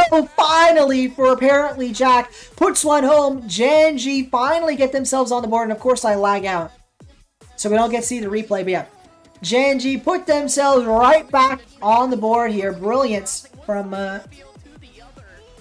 Gen.G. And hey, with a minute 26 to go, they're right back into things. SSG to put the dagger. No, denied by First Killer. And that's a very important save. As if Gen.G want to win this series, they're going to need to win games like this. These close 1 goal behind games. But if LJ has anything to say about it, it's going to be Spacestation taking this victory and putting themselves in the lead in the series. Gen.G started off strong, 1 game won. But hey, they're starting to look like maybe they're the weaker team here. Maybe Spacestation can be the ones that emerge victorious. We're going to have to see what happens. But with a minute to go, it's a tough time for Gen.G. 2 goals in a minute, not going to be an easy task. Not over this Spacestation defense, but maybe they make it look easy. Chronic nearly gets the goal there off the pass from First Killer. Instead, the ball stays out. LJ clears it there, and yes, Spacestation looking so dominant on their back line. I just don't see where or when or how Gen.G are going to break through. Not just once, but twice. Looking like an impossibility here. An opportunity again, but again denied. Spacestation strong on the goal line, but only as far as Appjack. Finally a goal. Gen.G, it took a lot of pressure. It took a lot of demos, a lot of bumps. And finally, they break through with Appjack's shot off the demo from Chronic. Gen.G 1 goal down with the final 31 seconds. Yeah, I will say, I've seen it. First Killer can tilt, and if he tilts, Gen.G are done. I hate to say it, but First Killer never plays as well when he's tilting. He's not terrible when he's tilting, but he plays worse. He might not be tilted yet, though, as he does score a goal here. And yeah, once he's tilting, he'll just play worse, and it's usually a death sentence for his team. But he might not be tilted yet. Just because they were losing doesn't mean he was tilted quite yet. And they tie this game up. Gen.G still in it with 19 seconds to go. If someone scores here, they likely win in regulation. If not, if no score goes through, we will see an overtime. Spacestation can't score, and in fact, they're going to lose possession of the ball. It's a march down the field. All 3 Gen.G players committed, though, and that means the final look will be LJ's shot. Is it on target? Maybe, but saved away, and now apparently Jack keeps the ball alive. It's a pass to Chronic. Down the field, but the ball hits the dirt. Overtime in game number 3. Yeah, we're in an overtime here. Gen.G Mobile 1 versus Spacestation. The winner here puts themselves up by a game and puts themselves 1 game away from match point. I think a really critical win to be able to afford some losses later down the line. And it might be LJ to finish. Isn't it? No! Save on the goal line. Chronic. Stop time. The ball froze in midair, floating nearly in. Pixels away, but no, the stop comes in. The ball pops out, and Spacestation are going to have to go again if they want to win this game and score the old T winner. Gen.G, if they have anything to say about it, though, they're going to be the ones that get that golden goal, win this game. But you know what? 45 seconds in, and we are none the wiser to who will be the final team to put that dagger, score that goal. Chronic wants to be the man with the plan. He gets a flip reset, but he only finds Chicago. And it's important to note here, I've said it before, Spacestation have had a lockdown defense. This by far has been their worst game defensively, but I want to credit Gen.G's offense. I think they're the ones that have stepped it up. So they've changed up the way they're rotating a bit. They're being a bit quicker to the ball. They're playing more aggressive. Spacestation have to counter that if they want to stand strong on the defense. So far, so good, and they're going to put a little offense of their own. They're going to get a little aggressive on their own. Is it enough? Hoxer? No, instead he finds Chronic, and that means Appjack has a shot on net. Easy save from LJ, but that got a bit sketchy for the Spacestation defense, and in fact, it remains sketchy. The ball is on their half. LJ does get a nice clear here, and now it's Gen.G, the ones that need to make the stop, get the saves. First Killer to clear the ball away, but nope, he only finds the opponent, Chicago. There, another beat, but this time LJ, he's got the flip reset in him. He gets it, but he doesn't use it. It's just shot on target, a bump. All LJ had to do was bump the defender. Instead, he goes for a touch. He doesn't quite get either the touch or the bump. And SSG are going to have to fight once more on their own half if they want to win this overtime. LJ, flip reset, double flip reset. A bit unwise as he ended up just giving the ball to Chronic, and Chronic to pass the ball central could have called game there. Instead, Appjack will be the one potentially to 50 the ball into the net. No, he doesn't find it, but first killer, is it his time? No, not his time. Deshaun, he can't get the kill shot there, but his team is inching ever closer to scoring that final goal. Gen.G are keeping Spacestation on their back foot. They're going to want to send Spacestation to orbit, though. If they want to win this game, they're going to have to, eliminate them out of the net. Respawn them, like I said, in that Spacestation up in orbit, because if they stay grounded, if they stay here on the pitch on Earth, Spacestation are going to be tough to take down. Their rotations are solid on the defensive end. I really do think it's going to require that disruption, those demos, those bumps from Gen.G if they want to get this win. Maybe a chance here. No bump needed. Jack a pre-jump goal to take the win. 3 minutes, 10 seconds into overtime. And it turns out all it needed was a bit of speed. Apparently, Jack, he should have been wearing the Lightning McQueen decal with that goal, as he says, I am speedy, rushes the ball, beats the defender, gets the goal, and puts Gen.G back in the lead in this series. What a performance there from both teams. I mean, again, don't want to underestimate Spacestation. They may be down a game now, 2-1 in favor of Gen.G, but they played quite well that game. I think honestly their biggest mistake was that last goal they let in regulation from Gen.G. The overtime goal, not terrible at all. They were playing well. It was just a long overtime. Can't blame them for that, but to let it get to overtime, that's the problem there. They should have held Gen.G a bit better in regulation. Instead, though, Gen.G puts it to OT, gets the game winner, and takes themselves to the lead. Indeed, it was a brilliant shot there from Jack Tuber Life. Welcome to the chat. Welcome to the stream. How are you doing today? As this series goes in Gen.G's favor, but the fan vote is split. It's 12 votes, 50-50 both ways. And the series does feel like it could go either way. Spacestation playing very well, but so is Gen.G. I do imagine this could go either way. We'll have to see who can come out on top. Let me know in the fan, besides the fan vote, if you haven't yet, vote in the fan vote. Let me know who you think's going to win. Also, let me know in the chat, who do you think will emerge victorious here? Who's going to come out on top? Is it Gen.G? Is it Spacestation? Certainly could go either way. Here we go, though. Hoxer, a pass, central. Chronic, deleted from the pitch by Chicago. Maybe that's what Spacestation needed to do more of. I mean, I mentioned the overtime. I said it. I still believe it. I think to get these goals to really disrupt Gen.G, I want them to look to more bumps and demos. And it goes both ways. I think I actually was talking about Gen.G. This goes both ways, though. They're going to need to be a bit disruptive, a bit aggressive on these plays if they want to get past the defense.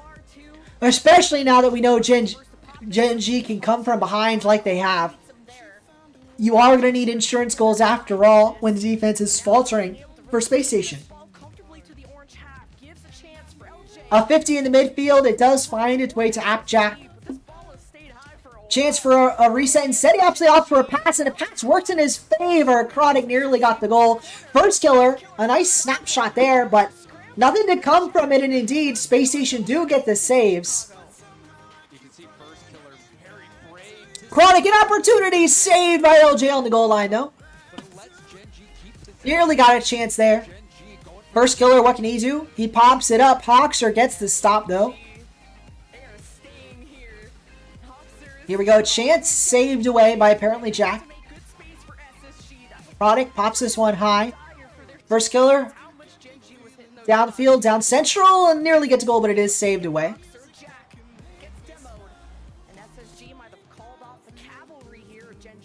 It stops.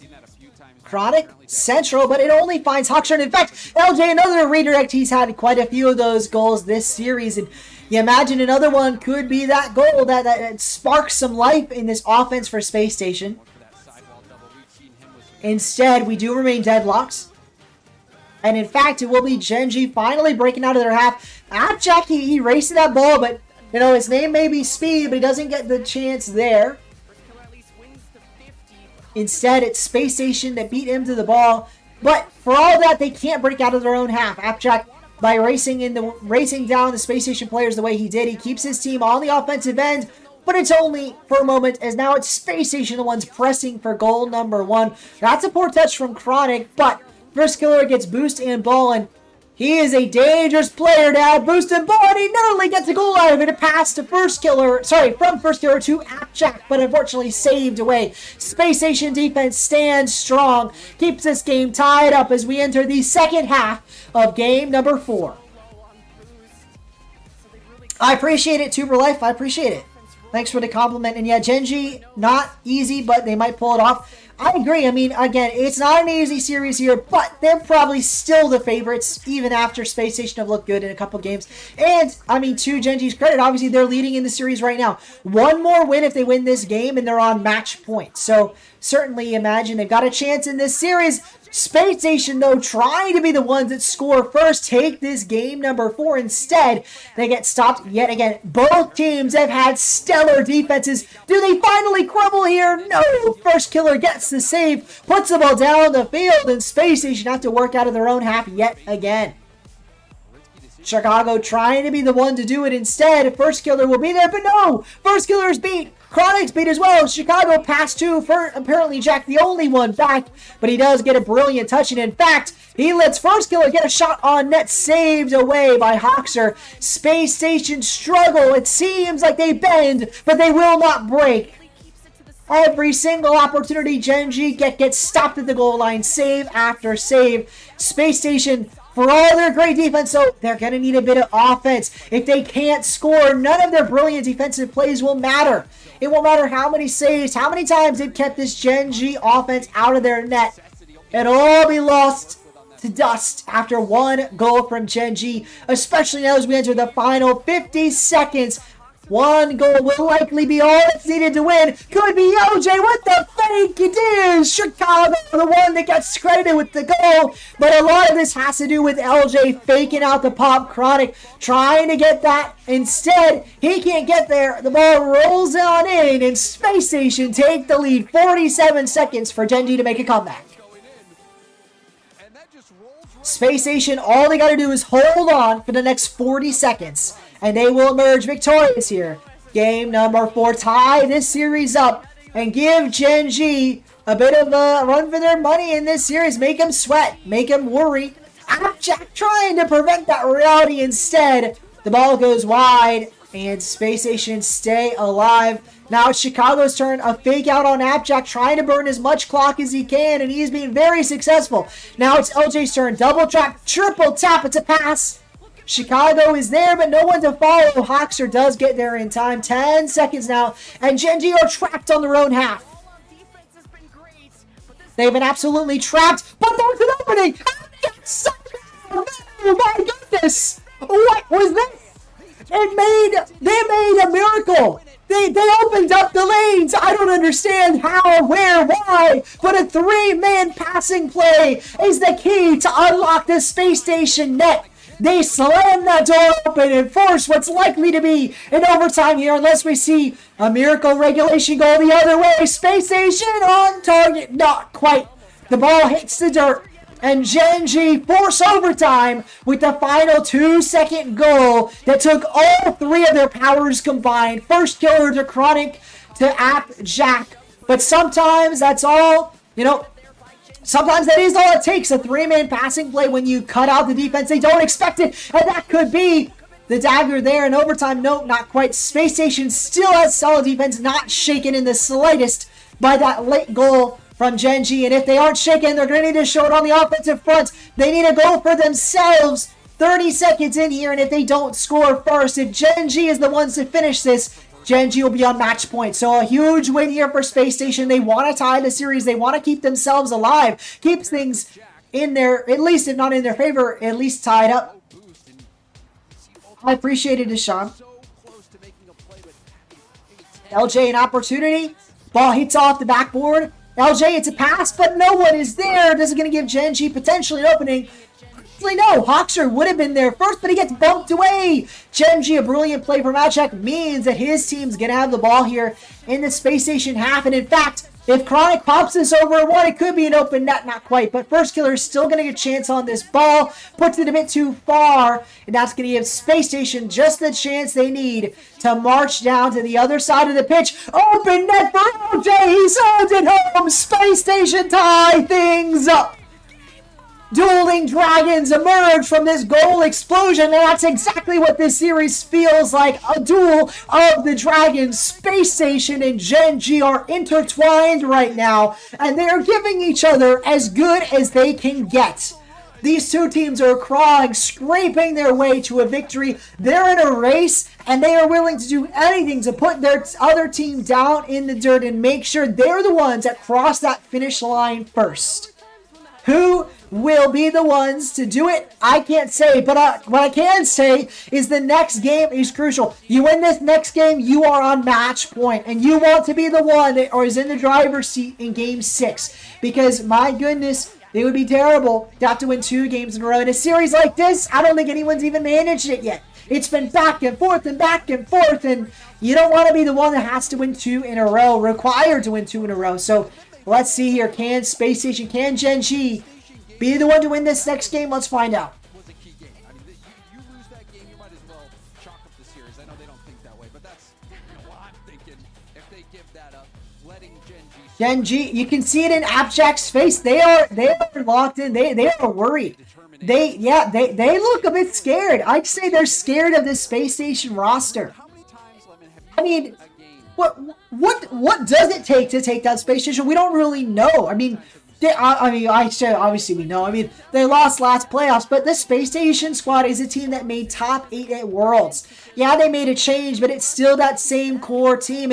And Chicago made top 4 or top 8 rather at the Worlds as well. So, or top 12, I don't remember. Either way, he was on G2 as well. Not a bad team. And these are top tier players on a top tier team. And Gen.G is gonna have to prove that they are the best of those top tier teams, or at least among the best of them, if they're gonna want to win this series. It's not gonna come easy. It's not gonna be given. Everything is not taken or given, it's earned here. It is taken, but nothing is given you. You got to earn it. You got to be the ones to take things into your own hands and come out on top. And so far, it hasn't been Gen.G. It's been both teams battling it, taking their own chances when they get them. And we're going to need to see more from both these squads if they want to be the ones that really are the better of the two, and that's nearly goal from Chronic. He doesn't need it, though, to pass for Jack slams at home, but still, they get the goal, the most important thing. But I'm looking at Chronic, and I'm saying, why didn't you score that? I mean, yes, it works out in your favor, but a second defender could have easily seen that away. Gen.G, though, starting off strong with goal number 1. Starting off strong with goal number 1, and if they keep this going, they could easily take this game. They could easily go to match point. They could easily win this series. But easy is an understatement, because this is a tough Space Station squad, and they nearly got the save of the century to highlight that, to capitalize how good they are. Hawkster got bumped, and he still got the save. In fact, I'll say it. That was a save. Hawkster got the save, and then his teammate owned goal. Unfortunately, but no, it doesn't matter how it goes in. Gen.G still take the lead, and Gen.G are going to absolutely camp this 2-goal lead. Space Station probably going to struggle here to get some goals on a Gen.G that has the ability to really just turtle up on defense. We'll see what they can do. And I'm going to say it. This series, it's so close, so tight, could go either way, that it is absolutely deserving of a Game 7. Do we get there? It all depends on how these teams play these next few games. I can easily see it going the distance, so we're going to have to find out who will be the one to put it on top.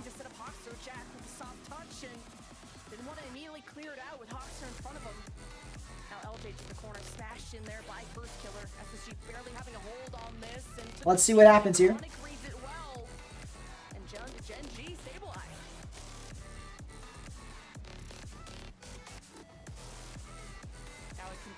I could go either way. Gen.G, an opportunity here. Instead, it's going to be Space Station with the opportunity to maybe get a goal, get on the road to tying things up, but no! LJ! That was an open net, or at the very least, an open pass. Instead, he skies it too hard, too high, costs his team the opportunity, and Space Station remain down 2 goals as we enter this final 2 minute 38 seconds, this final half the game. That's a nice save. It will be enough. Abjack, another shot, another miss. That time it's Gen.G, the ones that aren't quite on target. Unfortunately for Spacestation, they are struggling right now, and they'll take that. They'll take a miss from Appjack, but they're going to need more than just minor mistakes from Gen.G. They're going to need to put their own goals in the net if they want to win this game. If they want to win this series, let's find out who will be the ones to get it through. Certainly could go either way. Defensively. Now SSG not really commanding that ball, so Gen.G will make the most out of this, force another offense. A chance for Hoxer. Puts it towards the sidewall. LJ is there, but it goes towards the pass. Central now. LJ down the field. Jack does read it. Again, Central from LJ. This time Chicago, surely a goal. And it is. Chicago pops one in. Saved, but not saved well enough, as LJ will be the one to take home that goal. Put Space Station right back in this game with 1:42 to go. Space Station is only down by a single goal. One more goal in their favor, and we might see an overtime. Let's see what happens here. Hoxer towards the corner. Nearly goal instead. Chicago putting it down on the field. LJ is there. Jack. Central Hoxer. What can he do? Unfortunately, not enough, but he doesn't need to. Chicago will put that one in off Hoxer's pass. Hoxer again off the backboard. It gets 50 away, but it's not 50 well enough. And Chicago follows up, gets the goal, ties the game, and Space Station have put things right back into their control. As not only are we tied up 2 games apiece, we're tied up 2 goals apiece, but only for a moment. LJ, he had the whole net to shoot at, and why did he shoot at right at Appjack? It could have been a kickoff goal instead. Space Station remained tied up 2 goals apiece. That should have been the moment, should have been their chance, and instead, Gen.G keep things tied up. There's a central pass, though. Can Space Station score here? No! Another breakaway from Gen.G, and Space Station are back on the defense. The one place where the defender was indeed. But no matter what the cause, Gen.G remain tied with Space Station. They're going to have to do a little more work if they want to win this game. Here's a chance for Hoxer. He actually fakes it. He fakes it all the defenders and gets it central, but no one is there for the final shot.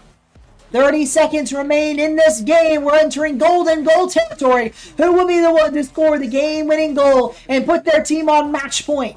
Let me know in the chat, which player do you think will be the one to score, and when do you think they will score it? A chance here for Appjack. It's a pass to first killer, but no, the ball goes awry. Now it's Central. Chronic could have been the goal, but no, saved away by Hoxer. Keeps Space Station alive and gives them their own chance of winning here in regulation or in overtime.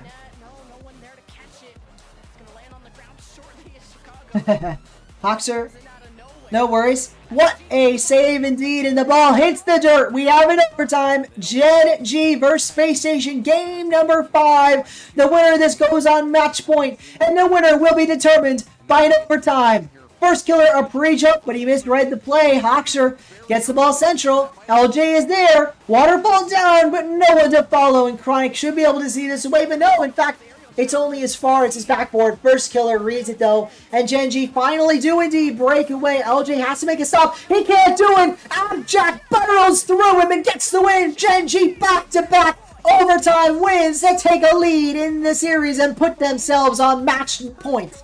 LJ had to be more with the ball there. He had to do more, be a difference maker. Instead, he concedes at the worst of times, and Gen.G is on match point.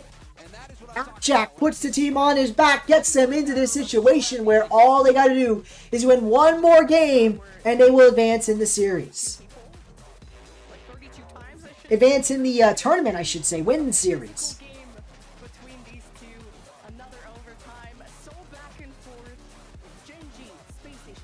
Alright, I'm feeling it. We've done this before, but this game is getting close. It's getting hype. I'm feeling the need to do a standing cast here.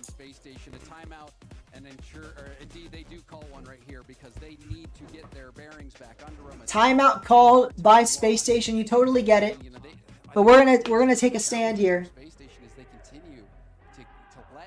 Let me make sure this camera's right. We're gonna do this last one standing because that's the hype this deserves. I think I cast better when I'm standing. They just need to find that clutch factor. Alright. Yeah, and I thought We're going to have to see who can get the job done here. Who can be the one to close it out? Will it be Spacestation or will it be Gen.G? Right now, Spacestation is playing from behind. They have called a timeout because they need to win 2 games in a row. And I know what you're saying. I said it back in Game 5. 2 games in a row is a tough ask. But I think what they're going to need, the game plan, the roadmap to beating Gen.G 2 times in a row is to adjust to their adjustments. I mean, that sounds easy to say, obviously hard to implement. But Gen.G feels like they're constantly shifting things up. They're not keeping one rotation. They're not keeping one playstyle. They are the ones that have been adjusting to what Spacestation is doing. I want Spacestation to flip that on the head. Be the ones... Tough Ashpad 13 indeed. But I want them to change things up and really just play their game. Play what makes them comfortable and get in Gen.G's head a bit. We'll have to see what they can do. I think I'm about 5'9", yeah. That sounds about right. Alright, but this is it. This is the moment that if you're a Spacestation player, you gotta prove you deserve to be here. Because, like, we're gonna be frank. They have got terrible luck. To make the major, you have to be a top 4 team in NA based on points. And so far, they have run into Gen.G and G2 every regional. And so far, those have been their only series losses. Today, does the story repeat? Do they lose to Gen.G again? Or do they take a stand, make a difference, and finally put their mark on NA by taking down one of those top 2 titans? I honestly, if Spacestation want to make a major, on the one hand, I get it. It's so unfair that they have to face 2 major teams and lose to them. And some of these other teams, like, Shopify, Dignitas, haven't had to do that. But hey, if you want to be a top team in the world, you've got to beat the other top teams. There's no point arguing you should be in the major when you can't beat Gen.G or G2 once. So this is it. This is the time for Spacestation to shine, to show what they have. But it's going to be a fight. It's going to have to be a battle because Chronic slams home goal number 1. And Gen.G take an early lead.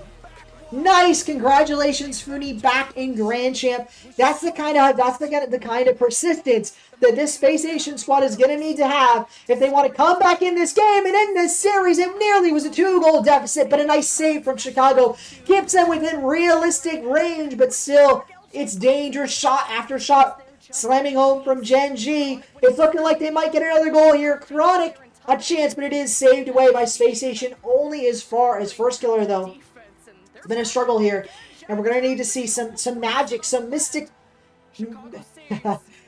mystic shamanism, whatever the voodoo, cursing, hexing, whatever it was that we saw Spaceman do for Luminosity. The Spacestation casters, wherever they are, their team stream, they need to be doing that same thing. They need to be, I don't know, doing a rain dance or something if they want to get this victory here. And in fact, they're going to need a bit more because it's not working. Whatever they're doing, it's not working. Gen.G goal number 2. This time it's Chronic. A pass from apparently Jack. The finish from Chronic. And Spacestation are just about starting to crumble. We need to see them turn this around. We need to see them put their hearts, their backs, they're all into this because this is everything on the line here.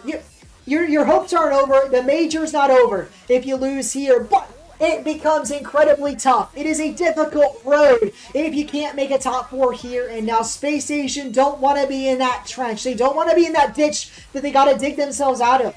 They want to start ahead, start out of the ditch and, be the ones throwing the dirt on others. Let's see what Spacestation can do here to win this game, to turn it around. Because if they can't score 2 goals in the next back half of the game, they will drop it and they will be out of the tournament. Wow, you guys are tall for 13-year-olds. Alright, here we go. Gen.G Spacestation again. Half the game to go. Spacestation's been struggling. But maybe this is the moment where it all comes together, where the miracles align, whatever you want to say it, because they really need them to. They need everything to align here. The stars to align, or they're not going to be able to get a win, and they're going to be out of the tournament. And not only that, like I said, pretty much out of major contention if you lose this match here. You're not out of it, but you're in a very difficult spot to qualify for the major. First killer, a chance. Down the field for Upchuck, a shot on target, another save from Hoxer, but the saves are going to start to matter less and less. Gen.G has the lead already. Every time they pressure you, that's precious time off the clock that Spacestation cannot afford. They cannot afford to be losing this precious time. They need to be scoring as quickly as they can. A minute 30, and again, the more time trickles away, the more difficult the job becomes. And if First Killer puts in goal number 3, it'll be an even more difficult job. Not that time. Chicago, a chance, another shot right at the defender. You got to be placing these better. Where's the top left corner slots? Why are you shooting it right at the defender?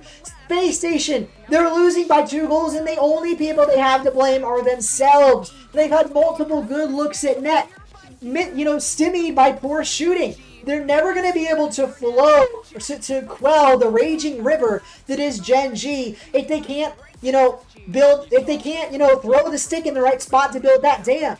They're literally just throwing sticks and are getting swept away by this river that is Gen.G when they should be building up a dam, building up their presence, their offense, their everything. It needs work, and it needs it quick, as there's only 30 seconds to go before they drop this series, this game. They're out of the whole tournament. There's a chance for Gen.G, but it doesn't go in. If somehow, by some miracle, Space Station worked back into this series, look to that moment where Gen.G could have had the dagger, and they missed it. But still, no dagger is needed if Space Station don't have the guts themselves to score the goals, to put themselves back in this game, and that's exactly what looks like it's happening. Space Station hasn't had anything. Nothing has gone their way. Hoxer, he needs this to waterfall down. It doesn't happen. 3 seconds. The game is over. That's it. The clock hits 0. 2 goals are an impossibility, and Gen.G are moving on to the semifinals, highlighted by another high-flying, apparently Jack play. A pinch pass, First Killer, Chronic, and Abject. What better way to highlight how this series has gone when the 3 players are lining up? It is beauty to behold, and that's exactly the way it goes for Gen.G as they win this series 4-2. 57% of the fan vote the way of Gen.G, and that was correct. You guys got it right. Or at least 57% of you did, with a brilliant win there. But hey, they don't look happy. Gen.G looks disappointed with how close that was. And on the one hand, I get it, right? You got more work. The series isn't over. Or not the series, this tournament isn't over. There are matches tomorrow that you have to get into if you want to win. But at the same time, why not celebrate the victory you have just won? I mean, you won. I mean, surely they can take some time to smile, take some time to celebrate, but they do not look happy. They're not happy with that. Not happy with that at all. Fascinating to me that they're so disappointed with a win, but I guess they thought they would do better. Who knows? There we go. Finally, a smile from Chronic. But yeah, that was a interesting, interesting end of game. Look from them. You think they'd be happy about it?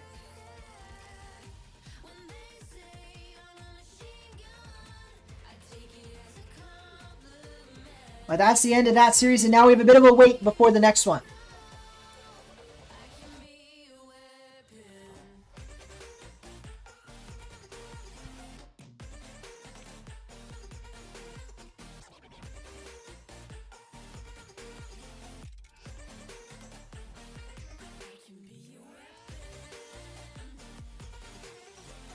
One more series left today. The next up is G2 versus Pirates on a Boat. We'll have to see how that last series goes. I do think this one's probably the most lopsided of them all, but hey, I don't want to count out Pirates on a Boat. I think they're a great squad, and on the right day with the right kind of circumstances, they could easily take down, not easily, but on the right day with the right circumstances, they could take down G2. Jack is playing out of his mind. He did play out of his mind in that last little bit there. Absolutely dominated it.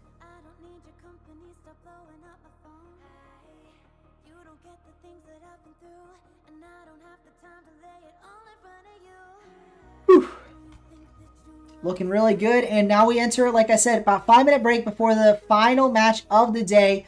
It will be G2 versus Pirate on Boat. Gonna be a lot of fun. That one.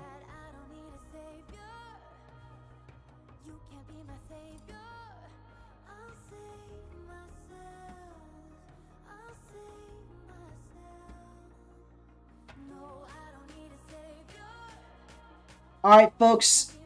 We've been live for, wow, 3 hours. It does not feel like that. This time's flown by. We've got one more match, and I will just say we are gonna end the stream right after that last match. So we won't go on too much longer after the match is over. But I hope you stick around and see the final match of the day. Gonna be a lot of fun. Like I said, G2 versus Pirates on a Boat, and who knows? Maybe we get an upset. You never know. You never know. We could see ourselves in an upset. While we're on a break, I'm going to quickly take a look here for how South America's been doing. Since they're live right now. Oh, this is in Game 7? Let's quickly check that out.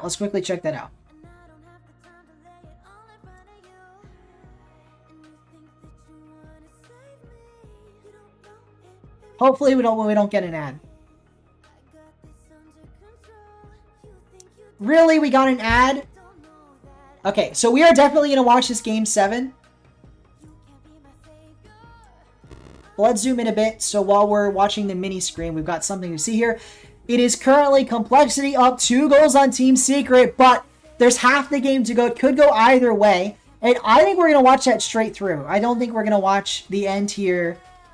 We're not going to watch the interview, if you guys don't mind. I know the interview is important, but I want to watch this. This is a major potential here. You know, like, this has potential to impact major spots. Here we go. Complexity versus Team Secret all the way down to the wire. Let me start up a poll here. Actually, there's no point. I mean, the game's almost over. But let me know in the chat who you think's going to win. It's Complexity. Slams home another goal. 3 goals the better of Team Secret. Dorito, I think the one to get credited with that long shot, a snipe down the field. And unfortunately for Team Secret, it's not looking good for them. Complexity are dominating.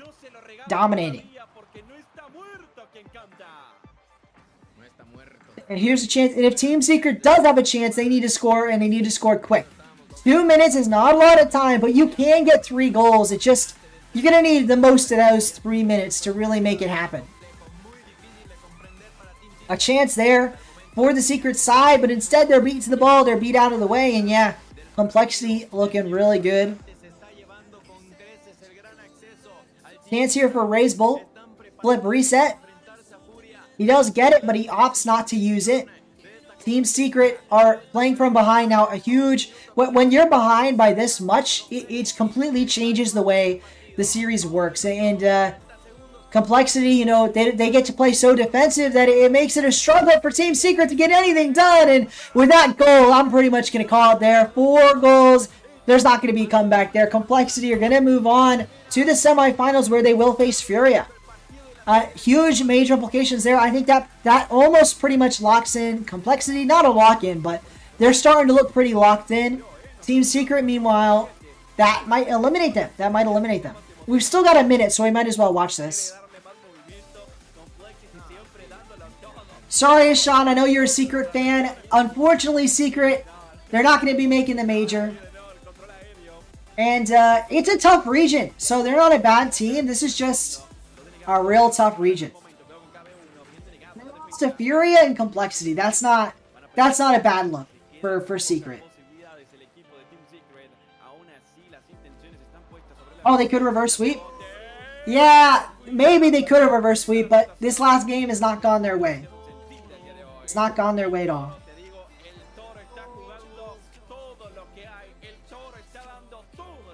Here we go, Complexity, a chance now to score goal number 5. Not that it matters, they can't get that one, but as there's only 30 seconds remaining, it does look like Secret is pretty much done here.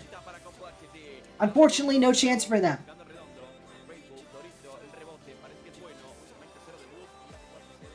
a chance for Complexity to snake home one last goal for the road. But nope, no goal will go their way, and that's pretty much it.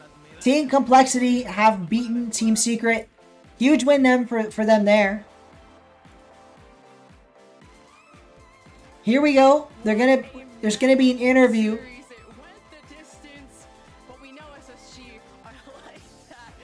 Gotcha. I mean, that happens sometimes to Sean. I think Complexity played better in the last game, I imagine. They probably stepped it up. But here we go. Apparently Jack's interview. Thank you for having me. I'm going to use this time to grab water. I'll be right back. I was entertained, but I know it's more stressful in your seat. I'll be right back, Yeah, and SG plays a really good I'll still be series. listening, so I'll be able to talk I about think what Jack says. We could have looked better. Like, we definitely pulled some moments out when we needed to.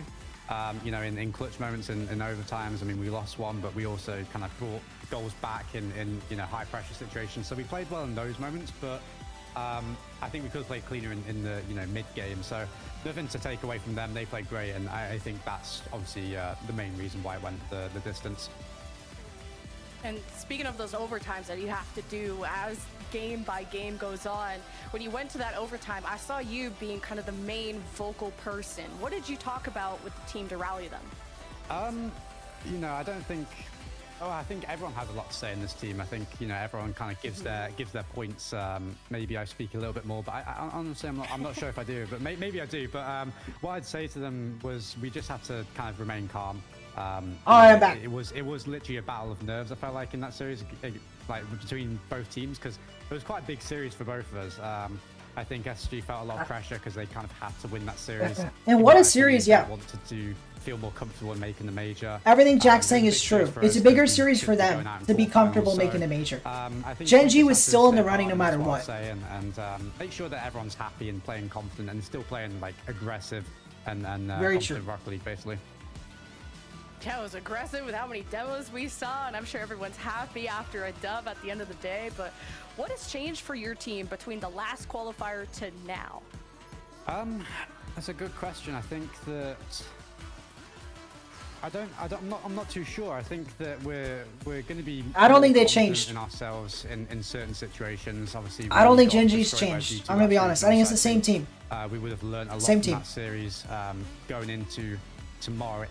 If it's the case that we play them, we don't know yet. But other than that, I don't think much has changed. We're still beating the teams that we should be beating. Hello, in, Maria quarterfinal matches Mosin. and, Any Aspat getting tournaments through coming up? splits in 3-on-1 So right now, matches no, and I don't have any doing that same plans. fashion We're as gonna last do a time, so, tournament at some point not too much has between, changed. We're still confident like, and, before the just World kind of ready Championship. to That's the only face thing. them and hopefully At some point show a before the different World result Championship, against I want to G2 do this one. time. But no, nothing coming up right Yeah, now, if it ain't Maria. broke, don't fix it. Your only problem has been G2. And speaking of them, you have to wait for the winner. I might do Winners regular of show the matches G2. What do you sometime in the expect next outcome of couple that weeks, but series no to be? plans about that either. Start Maria. You But we are give watching credit where RLCS. G2 look So right fantastic now, we're hearing the interview between, Appjack, the interview of Appjack, I should say. But following this interview, it will be the final match of the day, G2 versus Pirates on a boat. 4-1. Okay, so that lends us to when let's start doing a prediction here. So who will win the series? It's going to be G2 versus Pirates on a boat. Who do you think will win? SSG's passing so- masterclass. Appjack thinks it's going to be G2. Let me know if you agree or disagree. G2 or Pirates on a boat? I have started up the poll, and let's edit the title for this stream.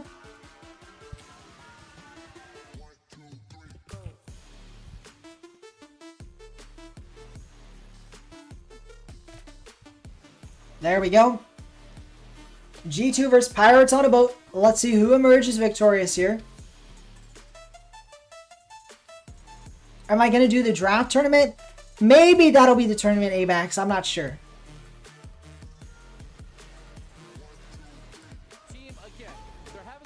I kind of want to turn this on so I hear what they're chatting about.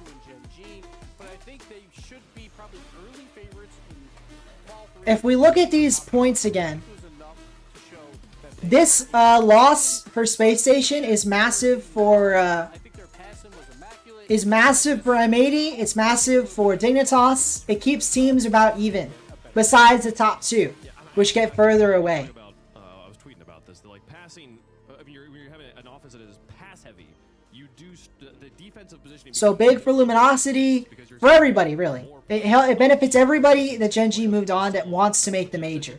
Because once a team gets ahead, you might as well let them stay ahead of you in seeding and just worry about making it to the major. Go for those long stretch passes and you go for the passing plays. Not Spacestation, obviously. It didn't benefit Spacestation. But here we go. G2 Pirates on a boat. It'll be fascinating to see who comes out here. And the important thing to note, because I want to say it, even if Pirates on a boat lose this, funny enough, they are in the running for the major too. They have the exact same amount of points as Spacestation, the exact same amount of points as M80. So Pirates on a boat are in that running just as much as anybody because they've been so consistent with the top 8s. Very consistent. I felt terrible. But also, I think it goes to show you how good this Gen.G team is and how individually talented. Oh wait, the fan vote is Pirates on a boat? What is this? 2 of you guys have voted for Pirates on a boat. I want to know in the chat. It's fine if you just want to root for them. That's fine. Do you genuinely believe they have a chance? Because I know they have a chance, but it's so slim that it's really hard to predict them.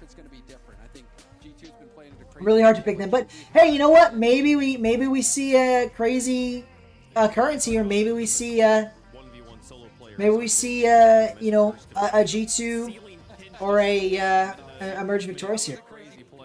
That'd be our Rainbow Six tournament going on. You know what I think's crazy is Rocket League NA only has 28,000, and I know there's other tournaments going on, but the European Rocket League has crazy high viewership. It's kind of crazy the difference in viewership between North American and European Rocket League right now.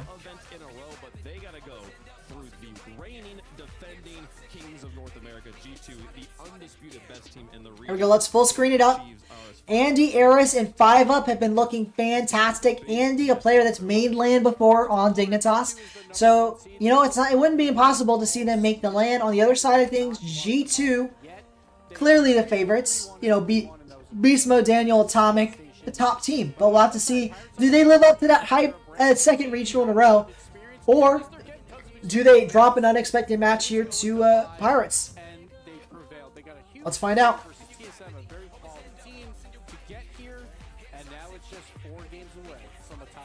Find out if they can turn things around. 5UP on the camera. A young pro, 5UP, the newest face on that squad to RLCS. He was a rookie last event, if I'm not mistaken. And their coach, Achieves, the legend himself. They brought Achieves on for an interview earlier in the day before I went live in the pre-show stuff. And it's interesting hearing about how their coaching is going.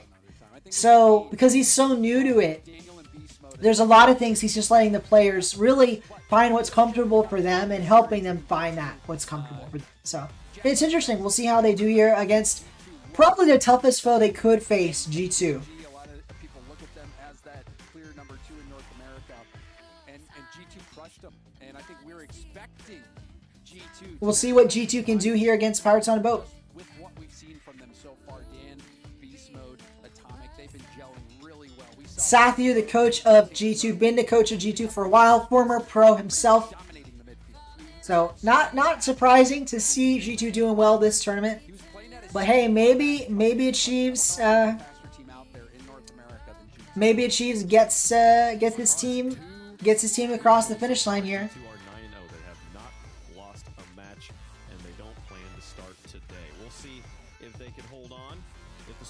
Can find a recipe to slow them down. I mean, and that is the thing, Gibbs. We were watching it yesterday, or we were talking about it yesterday. Last regional, it did not matter what any team did.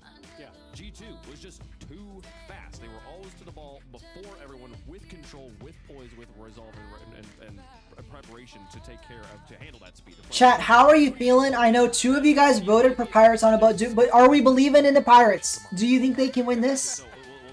I'm going to cheer on Pirates today. I think Pirates, I just want to vote for them in the chat just to see. So we're going to talk about G2 and their defense. Their defense has been immaculate. They were the number 1 defensive qualifier, won by 0.25 goals. Right now, they're the number 1 defense after David. Let's vote Pirates on a Boat just cuz. That is what they do right now. They are so good. In fact, this is easy money. Easy money. Let's vote. with the... I actually don't have very many. But we'll vote with our thingamabobs. It's 8-1. I mean, the return ratio is just too good to not take it. Too good to not take it. Whoa, whoa. Two of them voting for Pirates. They got a ship, but G2 has a spaceship. Okay, I think it's a little bit different. G2 has a spaceship. I don't know about that. We're talking about the level of ships that each team has. They're on a boat, man. They're not just pirates. They're on the boat. Look, hey, listen. If James had predicted pirates, then it would have been a desk sweep. That would have been we'd have been cursing them. So we appreciate you doing your part there, James. Despite what it might look like, The desk believing in Pirates on a boat. We'll see if they can do it. would be the biggest upset of the day if Pirates on the boat can make it happen, and they've got the opportunity. 7 games till we find out. I certainly believe in it. It's just will. It's like them winning is like the kind of thing that happens once in a season. And is today the day that Pirates on a boat can be the ones to beat them that once in a season? Maybe. Let's find out. We'll see what happens. Let's find out. Right now, chat believing in it. Here, Pirates on a boat. The game kicks off. And Pirates on a boat start their match against G2 Stride. They made top 8 twice. Chance there for beast mode early. It's looking like the best of North America. It's saved away. Here we go.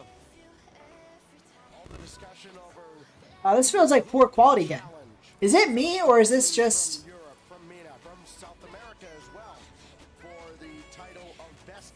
Feels like just poor...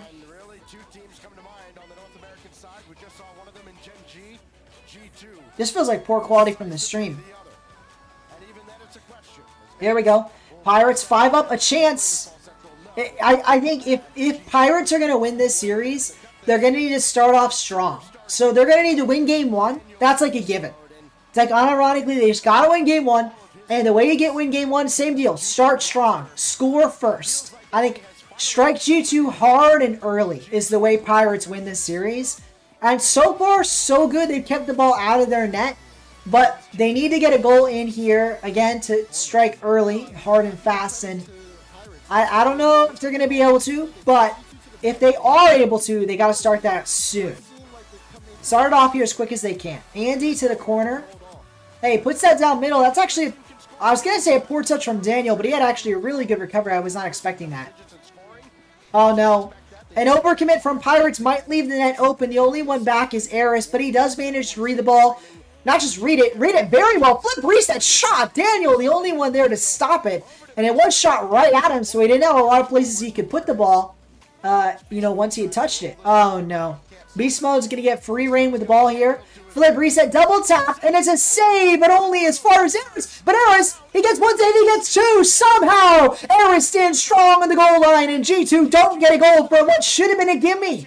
That should have been a gimme. 5 up. Ball almost bumped out of the way, but he gets the save there, and that's exactly what Pirates need. They're getting the slight mistakes from G2, and they gotta take advantage of them, get the follow-up saves, and they did exactly that. But the onslaught has not ended. G2's offense continues to roll here, and Pirates are gonna have to break out and get some offense of their own if they want to win this series, but unfortunately, a mistake on the goal line is all it takes for G2 to strike. Andy, I would say this was Andy's mistake here. He dives a bit too far out and fast. He easily could have either 50'd that ball or saved it, but he just misread the play, and it costs his team dearly. Half the game gone. G2 up 1 goal, and it's pretty much what I said. I think if Pirates don't score first, if they don't strike out hard early, I don't know if they're going to be able to mount a comeback against a team like G2. It looks like G2 had to figure them out, and it took half of the game, and now G2's figured them out, and I'm not sure if Pirates are going to be able to, mount a comeback here, but I'd love to be proven wrong, Pirates. Let's see what they got here in this final 2 minutes. Do they mount a comeback here? Let's find out. Andy, passed out, 5 up is there, shot saved by Atomic, but a close one there. 5 up an opportunity, the ball bounces high, but Daniel will read it. Eris, that's a nice 50. It's over 2, but unfortunately does get saved by Beast Mode. Andy, a nice follow-up, but again, the ball is read away by the G2 defense. 5 up a good 50. Keeps his ball in the G2 up. This is the first extended look Pirates have seen at the G2 off like half since early in the game. Maybe they'll be able to take advantage of this, result in a goal, but so far hasn't been good enough. That's dangerous. Beast Mode has free ball here. He doesn't have a lot of boost, but he does have a reset. He beats one. Aris 5 up's the only one back. Beast Mode, another beat. This time he beats Andy. 5 up is there, though, with a nice follow-up. It's a pass. Aris to the corner. A minute now left on the clock, and so far, it's been good for G2, a struggle for Pirates.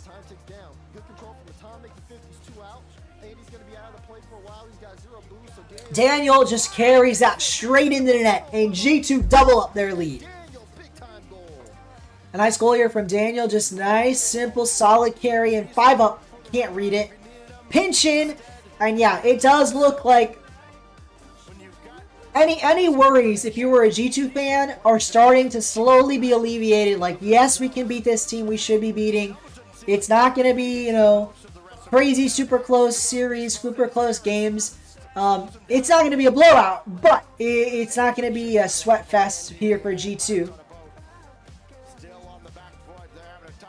That said, with 30 seconds to go, it's not over. Pirates on about, in theory, could score 2 goals in this time, but the reality is 2 goals in 30 seconds against the G2 defense is probably asking a bit too much. We'll see what they can manage here, but it is a difficult ask as, again, more and more time ticks away.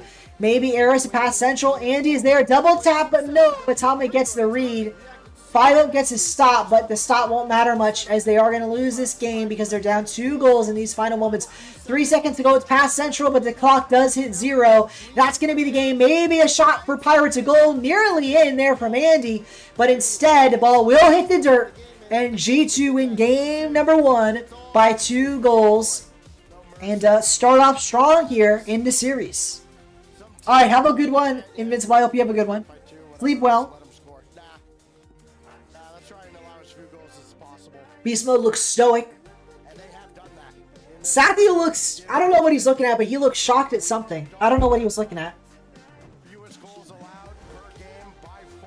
I don't know. Yeah, it was weird. I don't know what Sathiel's facial expression was in response to. He almost looked worried. I'm surprised though, because that didn't look like a worrying game. I know it was close till the final moments, but ultimately it was a 2-goal game that you won relatively comfortably. So I don't know what he was too worried about.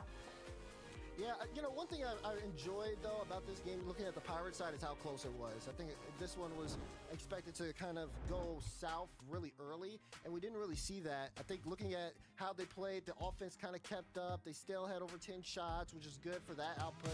But G2's defense was something we all noted going in.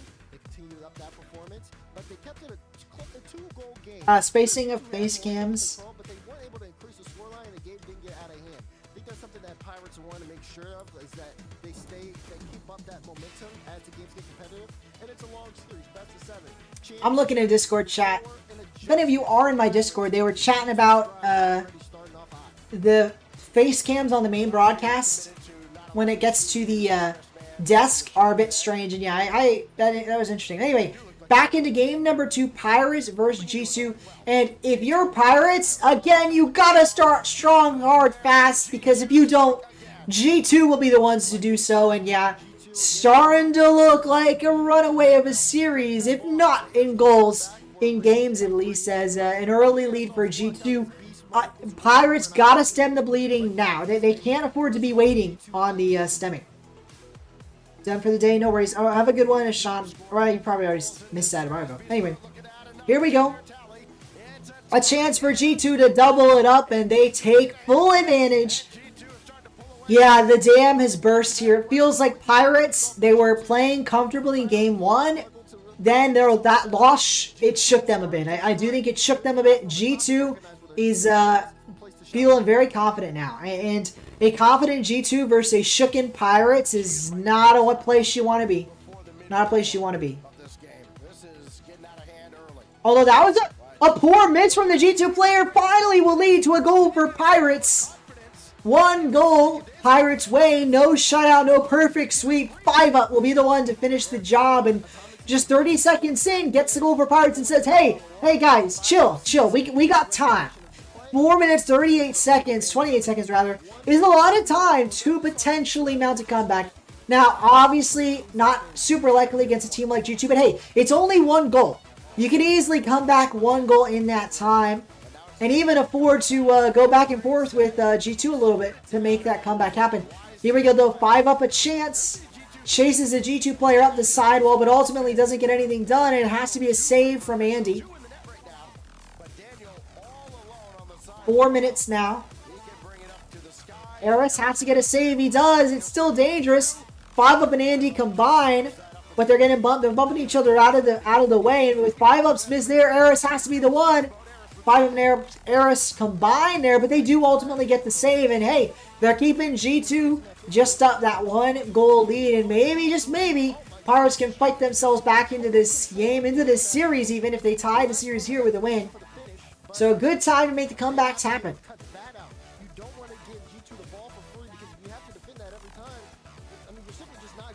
Eris reads it central, but beast mode is there. Atomic follows up. 5-up reads it. It's to the backboard, the corner. It is read by Daniel.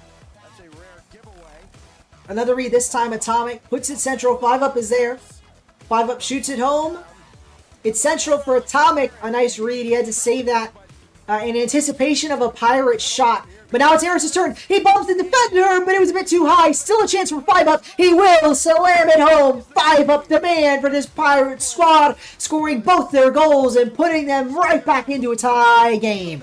3 minutes to go, and Pirates are making this one interesting. You're back. Welcome back, baby duck.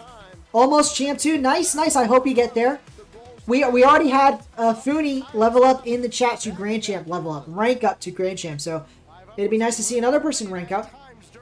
Certainly got a chance to rank up if you play a lot today, you know. Weekends always nice.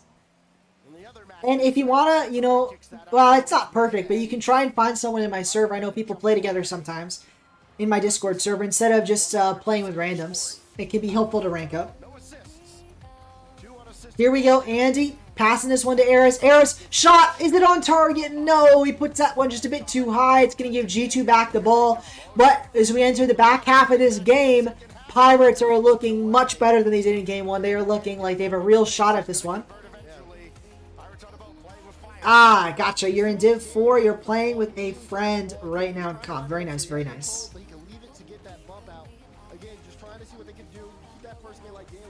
Well, good luck, baby doc. A minute 56 now. Let's see what they can do. It's dangerous for Pirates, but they do keep that one out. Now it's 5-up's turn, and he is dunked hard by Beast Mode.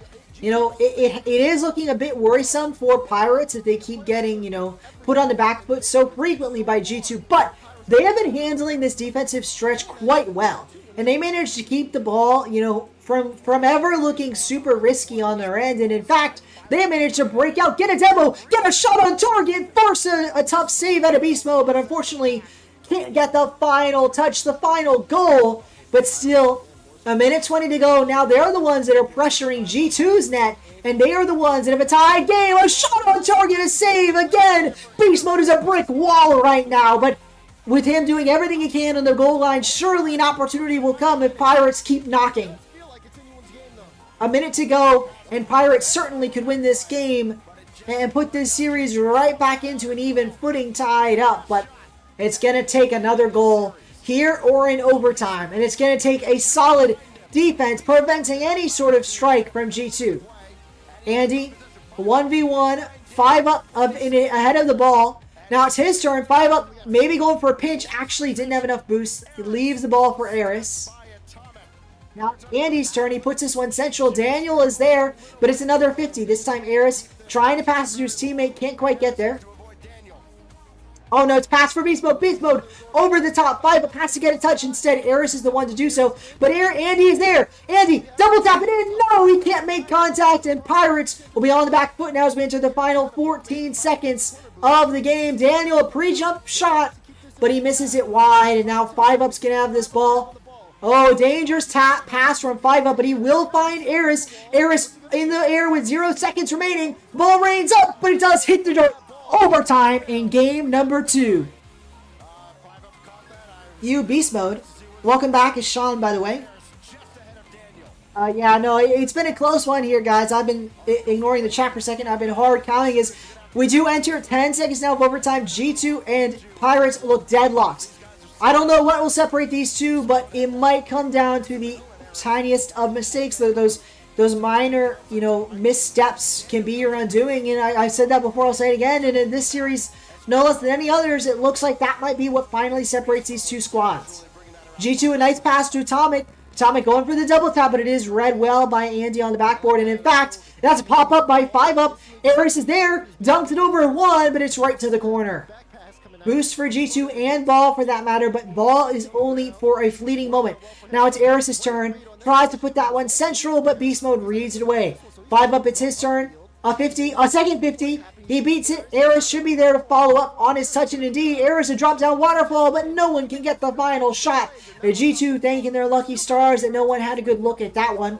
Instead, they're going to be the ones to break out of there, having with a musty maybe score the overtime winner. No, but a nice shot from Beast Mode reminds everyone of what G2 have to offer. That's a pre-jump, a shot, nearly, and a brilliant save from Daniel keeps G2 alive as Pirates nearly got the goal here in overtime. Instead, we remain tied up 2 goals apiece in game number 2, and maybe, just maybe, Pirates on a boat have a chance here. They get 1 demo. Now it's Eris' turn. He's over 1. Beast Mode, the only one back, and it is saved away. 5-Up has to do something. Instead, it's going to be Daniel with the shot. Andy with the save.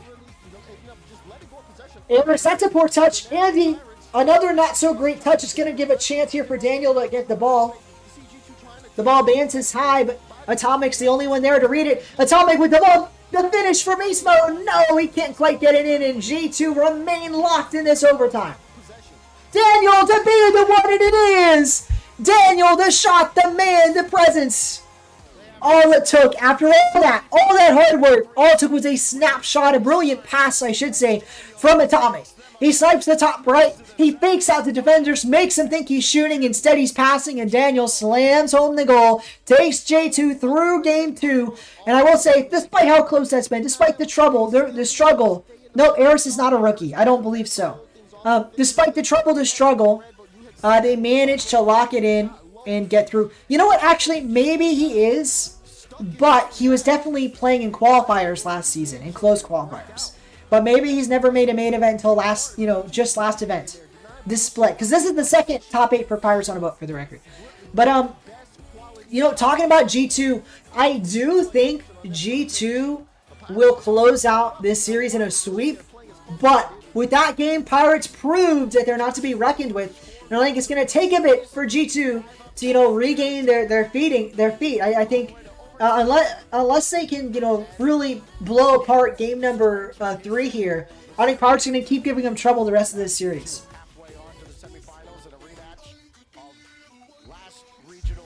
Beast Mode had a stupid move, a shot. Whew. Alright, while we're at a bit of a break here, I want to remind everybody, Pirates on a boat winning with 100% of the fan vote. Unfortunately, for everyone rooting for them in the fan vote, they are down 2 games in the series. G2 looking like they might start a sweep here, although that last game was obviously an incredibly close overtime. Beast Mode gets that kickoff, but it's only as far as the Pirates on a boat side. And again, that's the 3rd time I've seen this series. 5-Up has a chance to shoot on net and shoots it right at the defenders. We need to see better shooting out of this Pirates squad. There's no way they're going to take down Titans like G2. They can't afford to be making mistakes like that. No timeout here for Pirates as well. Still have one, of course, but a chance now for 5-Up. As close as they did play. But again, only as far as the G2 side. They have been dominating here.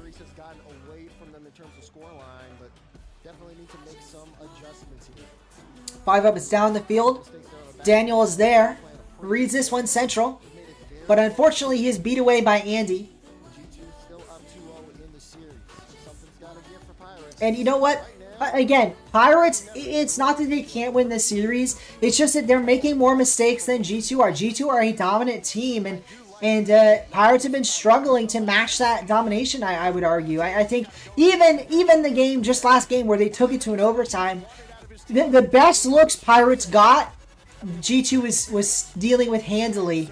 And that's because any of the looks that they couldn't have dealt with handily, it feels like Pirates self-sabotage. And, you know, missed an open net or stuff like that. And G2 just haven't been making as many mistakes. That is a credit, though, to Pirates that it is coming down to the mistakes, because a lot of people would argue there's a skill gap here. And it wouldn't come down to the mistakes. It would come down to G2 just being better players. But that's not how it's been. I think Pirates have looked up to the task of taking on G2. They've just been making a few too many mistakes. Let me know in the chat your thoughts on this Pirates on a Boat squad. And do they have a chance at a comeback here? I mean, it's not a reverse sweep, but it would still be a tough road to win 4 games out of the next 5.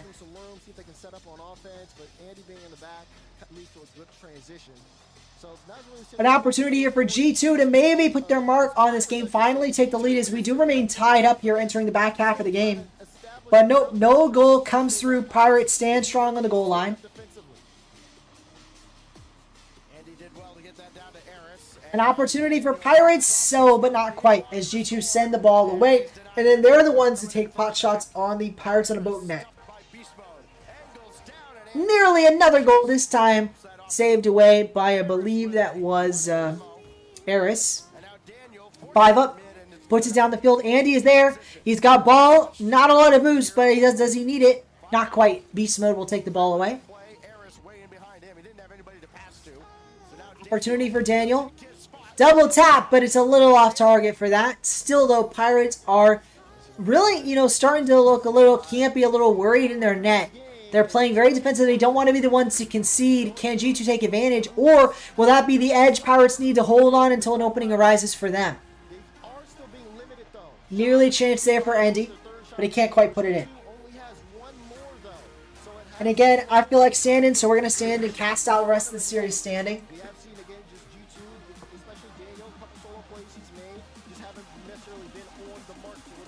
A chance here for Pirates, and again, this is kind of a must-win game. I don't know if I said it, but if they lose this game, it starts to get really worrisome. It starts to get really worrisome. Like, do they have any chance at all to win this series? And I'm not so sure. I'm not so sure. But that said, this game is not over, and they certainly have a chance in this game. So let's see here. What do they got in the tank? What tricks, what magic tricks can Pirates pull out? Is it possible for them to, you know, fire the cannon, you know, walk the game plank? Who knows? All we know is they're on a boat, and they really need to, you know, take advantage of that. If they want any chance here, let's see what they can do. Honestly, G2 has been having the better looks here. That's a good look for Pirates, but an easy save for G2. It's been easy for Pirates. Nearly a goal there for G2. Easy for Pirates on the defensive end, but how long? How long can it be easy on the defensive end? How much more do G2 need? You know, how much more can G2, you know, throw at the net before Pirates just let one in on accident? So I really think that Pirates need a goal here in regulation. I'm not believing in the overtime, especially looking at how G2 have played, but that's where it looks like we're headed. It looks like we're headed to overtime, but no! A miracle! A snapshot! No! A miracle goal! It would have been, but no! 5 up, his shot down the field doesn't find the back of the net, and instead, the ball stays alive. But in overtime, where are we going to see a G2 victory? End-to-end action, but the ball hits the dirt, and we do go to OT yet again. Pirates are playing G2 close, but close games will be meaningless if they can't close out a win. That was a chance for Pirates in the final waning moments of the game, and they come up empty. G2 thinking they're lucky stars, they didn't concede there, but by the same token, Pirates have to do better. They're going to struggle in this series if every game's in overtime, because facing a team like G2 in overtime is not what you want to see. Not when they get long arcing clears like that from Beast Mode, nearly going its own right. Instead, Pirates keep it out, but they're forced into save after save. They are struggling in this OT here. A chance now. Pirates, what do they got? Andy pops this one high, off the backboard, double tap. He gets it central. It's there for Eris. Eris again. Beast Mode, no! 5-up, no! Stop after stop. Beast Mode combines with Daniel for save after save after save. And G2's tried. Keep this game rolling. Keep this overtime going. As G2 will not concede. They've been a brick wall. And it's not just this overtime. It's been this whole game. Scoreless are we in this game. 5 whole minutes. Now in a minute of overtime. Been an absolute mad game in terms of the defensive prowess from both these squads, and they're really going to need to keep this up if they want to be the ones to take the overtime. A chance here. Now it's Atomic's turn. G2 on the offense for the first time in a bit this overtime. Can they take advantage? Can they be the ones to slam home the goal? Instead, 5-up's putting it down the other way. Atomic, a nice read, though, off the backboard means he's easily passing to Beast Mode, and now they're the ones getting some offensive pressure on Pirates rather than the other way around.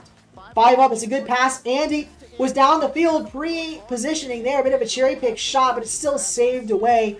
G2, it's end-to-end. It's like back and forth. Both these teams are countering off of each other's attacks, and some of these have looked threatening, like this one. Nearly goal saved away by Beast Mode, though. That was threatening by the Pirates attack, and again, threatening won't cut it. They're going to need to be a bit better than that. They're going to need to actually get a goal. Otherwise, G2 is going to eventually win this overtime, and with it, really get a stranglehold on the series. A reverse sweep for Pirates, pretty much impossible. Nearly a chance there for Beast Mode, but it is saved away. Half a game of Rocket League now has been played. A chance there, but yet again, Pirates get the save, get the stop, and break out of their half. They've been really good at that. They're not just getting the saves in this overtime, they're managing to break out of their half. So for every good look G2 has, Pirates are putting a threatening look on their net, which is really good to see. Another chance there, but again, turned away. But still, it's not so much the act of G2 putting on shots as they get another one, a snapshot there. It's more so that Pirates have been looking great about not only saving them, but breaking out of the half. That said, this is the first time we've seen some extended pressure from G2. It's been a struggle for Pirates, and it could have been the end of the game, but Daniel doesn't go for net, instead goes for the corner, and it costs him as Pirates do clear the ball away. Beast Mode, though, he puts this one down the field. It's probably on target. It is. Andy gets the save, but for how long? Beast Mode is there. Daniel, it's passed to him. Drop down waterfall. Does this find its way in? No! It bounces out, and Atomic overcommitted. He's missed it. This means Beast Mode has to make a miracle save here, and he does. That was a really tricky position for Beast Mode, and it all stems off the overcommit from Atomic. That's at 4 whole minutes out of overtime now, and Pirates are finding their way down the field, but again, they've got to find that final goal or it'll all be for naught. A chance now. It's an opening. It's a whip. It's a double whip. G2 just to slam it home, and they do. Daniel gets the final goal after almost 4 whole minutes of OT to put G2 on match point against a team they should be sending home easily. But they have been struggling with these games this second overtime of the series. But now, it looks like it might be an easy finish after all as they look to sweep their way to a victory here. They look to sweep their way to victory over Pirates on a boat. And this is the Chiefs where he works for his paycheck here. I'm joking, doesn't get a paycheck, but Chiefs has got to lock Pirates on a boat in. A reverse sweep sounds impossible, but it's only as impossible as you let it be. As long as you keep the faith, keep playing to your hardest, and don't give up, there's always a chance. So Pirates got to keep fighting, got to keep playing, but it's going to come down to the wise words of their coach here. I'm imagining is if they have any hope at all, it's going to come off of those words from Chiefs. They do take a timeout. So Chiefs talking to the boys now. They're taking the timeout. We're going to have to see what can Chiefs do to convince this squad they've got a chance here. Can anything be done? Hard to say. Let's find out what Pirates on a Boat can do. What do they got when the cards are on the table? G2 is dominating. They've managed to win 2 overtimes now, so maybe dominating is not the right word, but G2 has been stifling. That's a better word. So with all the cards on the table, with everything on the line here, if you lose, you're out of the tournament, and you're not out of the major, but it gets sketchier. It starts to get a bit more worrisome. What do you do in this situation? What I'm curious to see if Pirates have a comeback, because even if they lose this series, winning the next game gives me more hope that they have a chance to make the major. Whereas if they lose this next game, if it is a sweep after all, I do think that's pretty much it. That's pretty much done and dusted for Pirates on a boat. I'm not, if they can't even take a game in a situation like this after some overtimes, I'm not so confident they'll be able to make the major. Quickly, and they don't mind doing things that change up the pace. You expect Daniel to go for the ball. Daniel is like, this isn't a good opportunity. Atomic, can you go for it? And Atomic. Let's see what they do. Let me know in the chat what your thought is. Do you believe in the G2, domination here? Do you believe Pirates got a chance to make a comeback? Let me know your thoughts. M80, Dignitas, Shopify Rebellion, NRG, all teams that have no other games to play this weekend. They're all excited seeing Pirates on a boat stay right where they are at 12 points. It's going to set up a very interesting Here we go. regional. G2 versus Pirates. Let's find out what happens. Find a way back here against G2. 5 up puts this one down the field. Is where it is if G2 closes this out. Atomic flip reset. Trying to put that one home. Instead, Andy gets the save. Beast mode though. Down the pitch. Again, stop Pirates. They're playing faster this game. It does feel like faster paced than the overtime. I think they're taking more risks. They're playing more aggressive. I like to see it. I like to see it. Here we go. Andy puts this one down the field. Eris will follow. And he does actually read this one away. Welcome, Maddie. How are you doing today? Pirates don't have a chance. They never did, really. Maddie, I know, I always thought they were going to lose this series, but they had 2 really close overtimes. So, despite the scoreboard, and you're looking at that like, oh, G2 are stopping them. Nah, it's been 2 overtimes. And the last one was over 3 minutes and 57 seconds of overtime where Pirates were threatening. They definitely look threatening. But it does look like G2 is going to close this one out here. That said, maybe Pirates put something into second gear and take a game, at least. To get a game. Yeah, it would be nice to get a game. I was saying that if they don't get a game here, I don't think they make the major. Obviously, they have a really outside shot at making the major. They are the underdogs to make the major. But despite how crazy it sounds, back-to-back top 8s, there's a chance they make the major. They're still in the running, even if they get out here.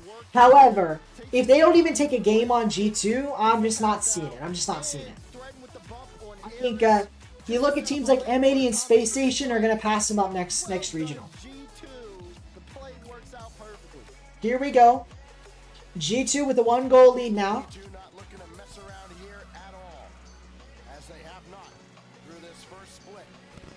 Daniel's got an opportunity. Flip, reset.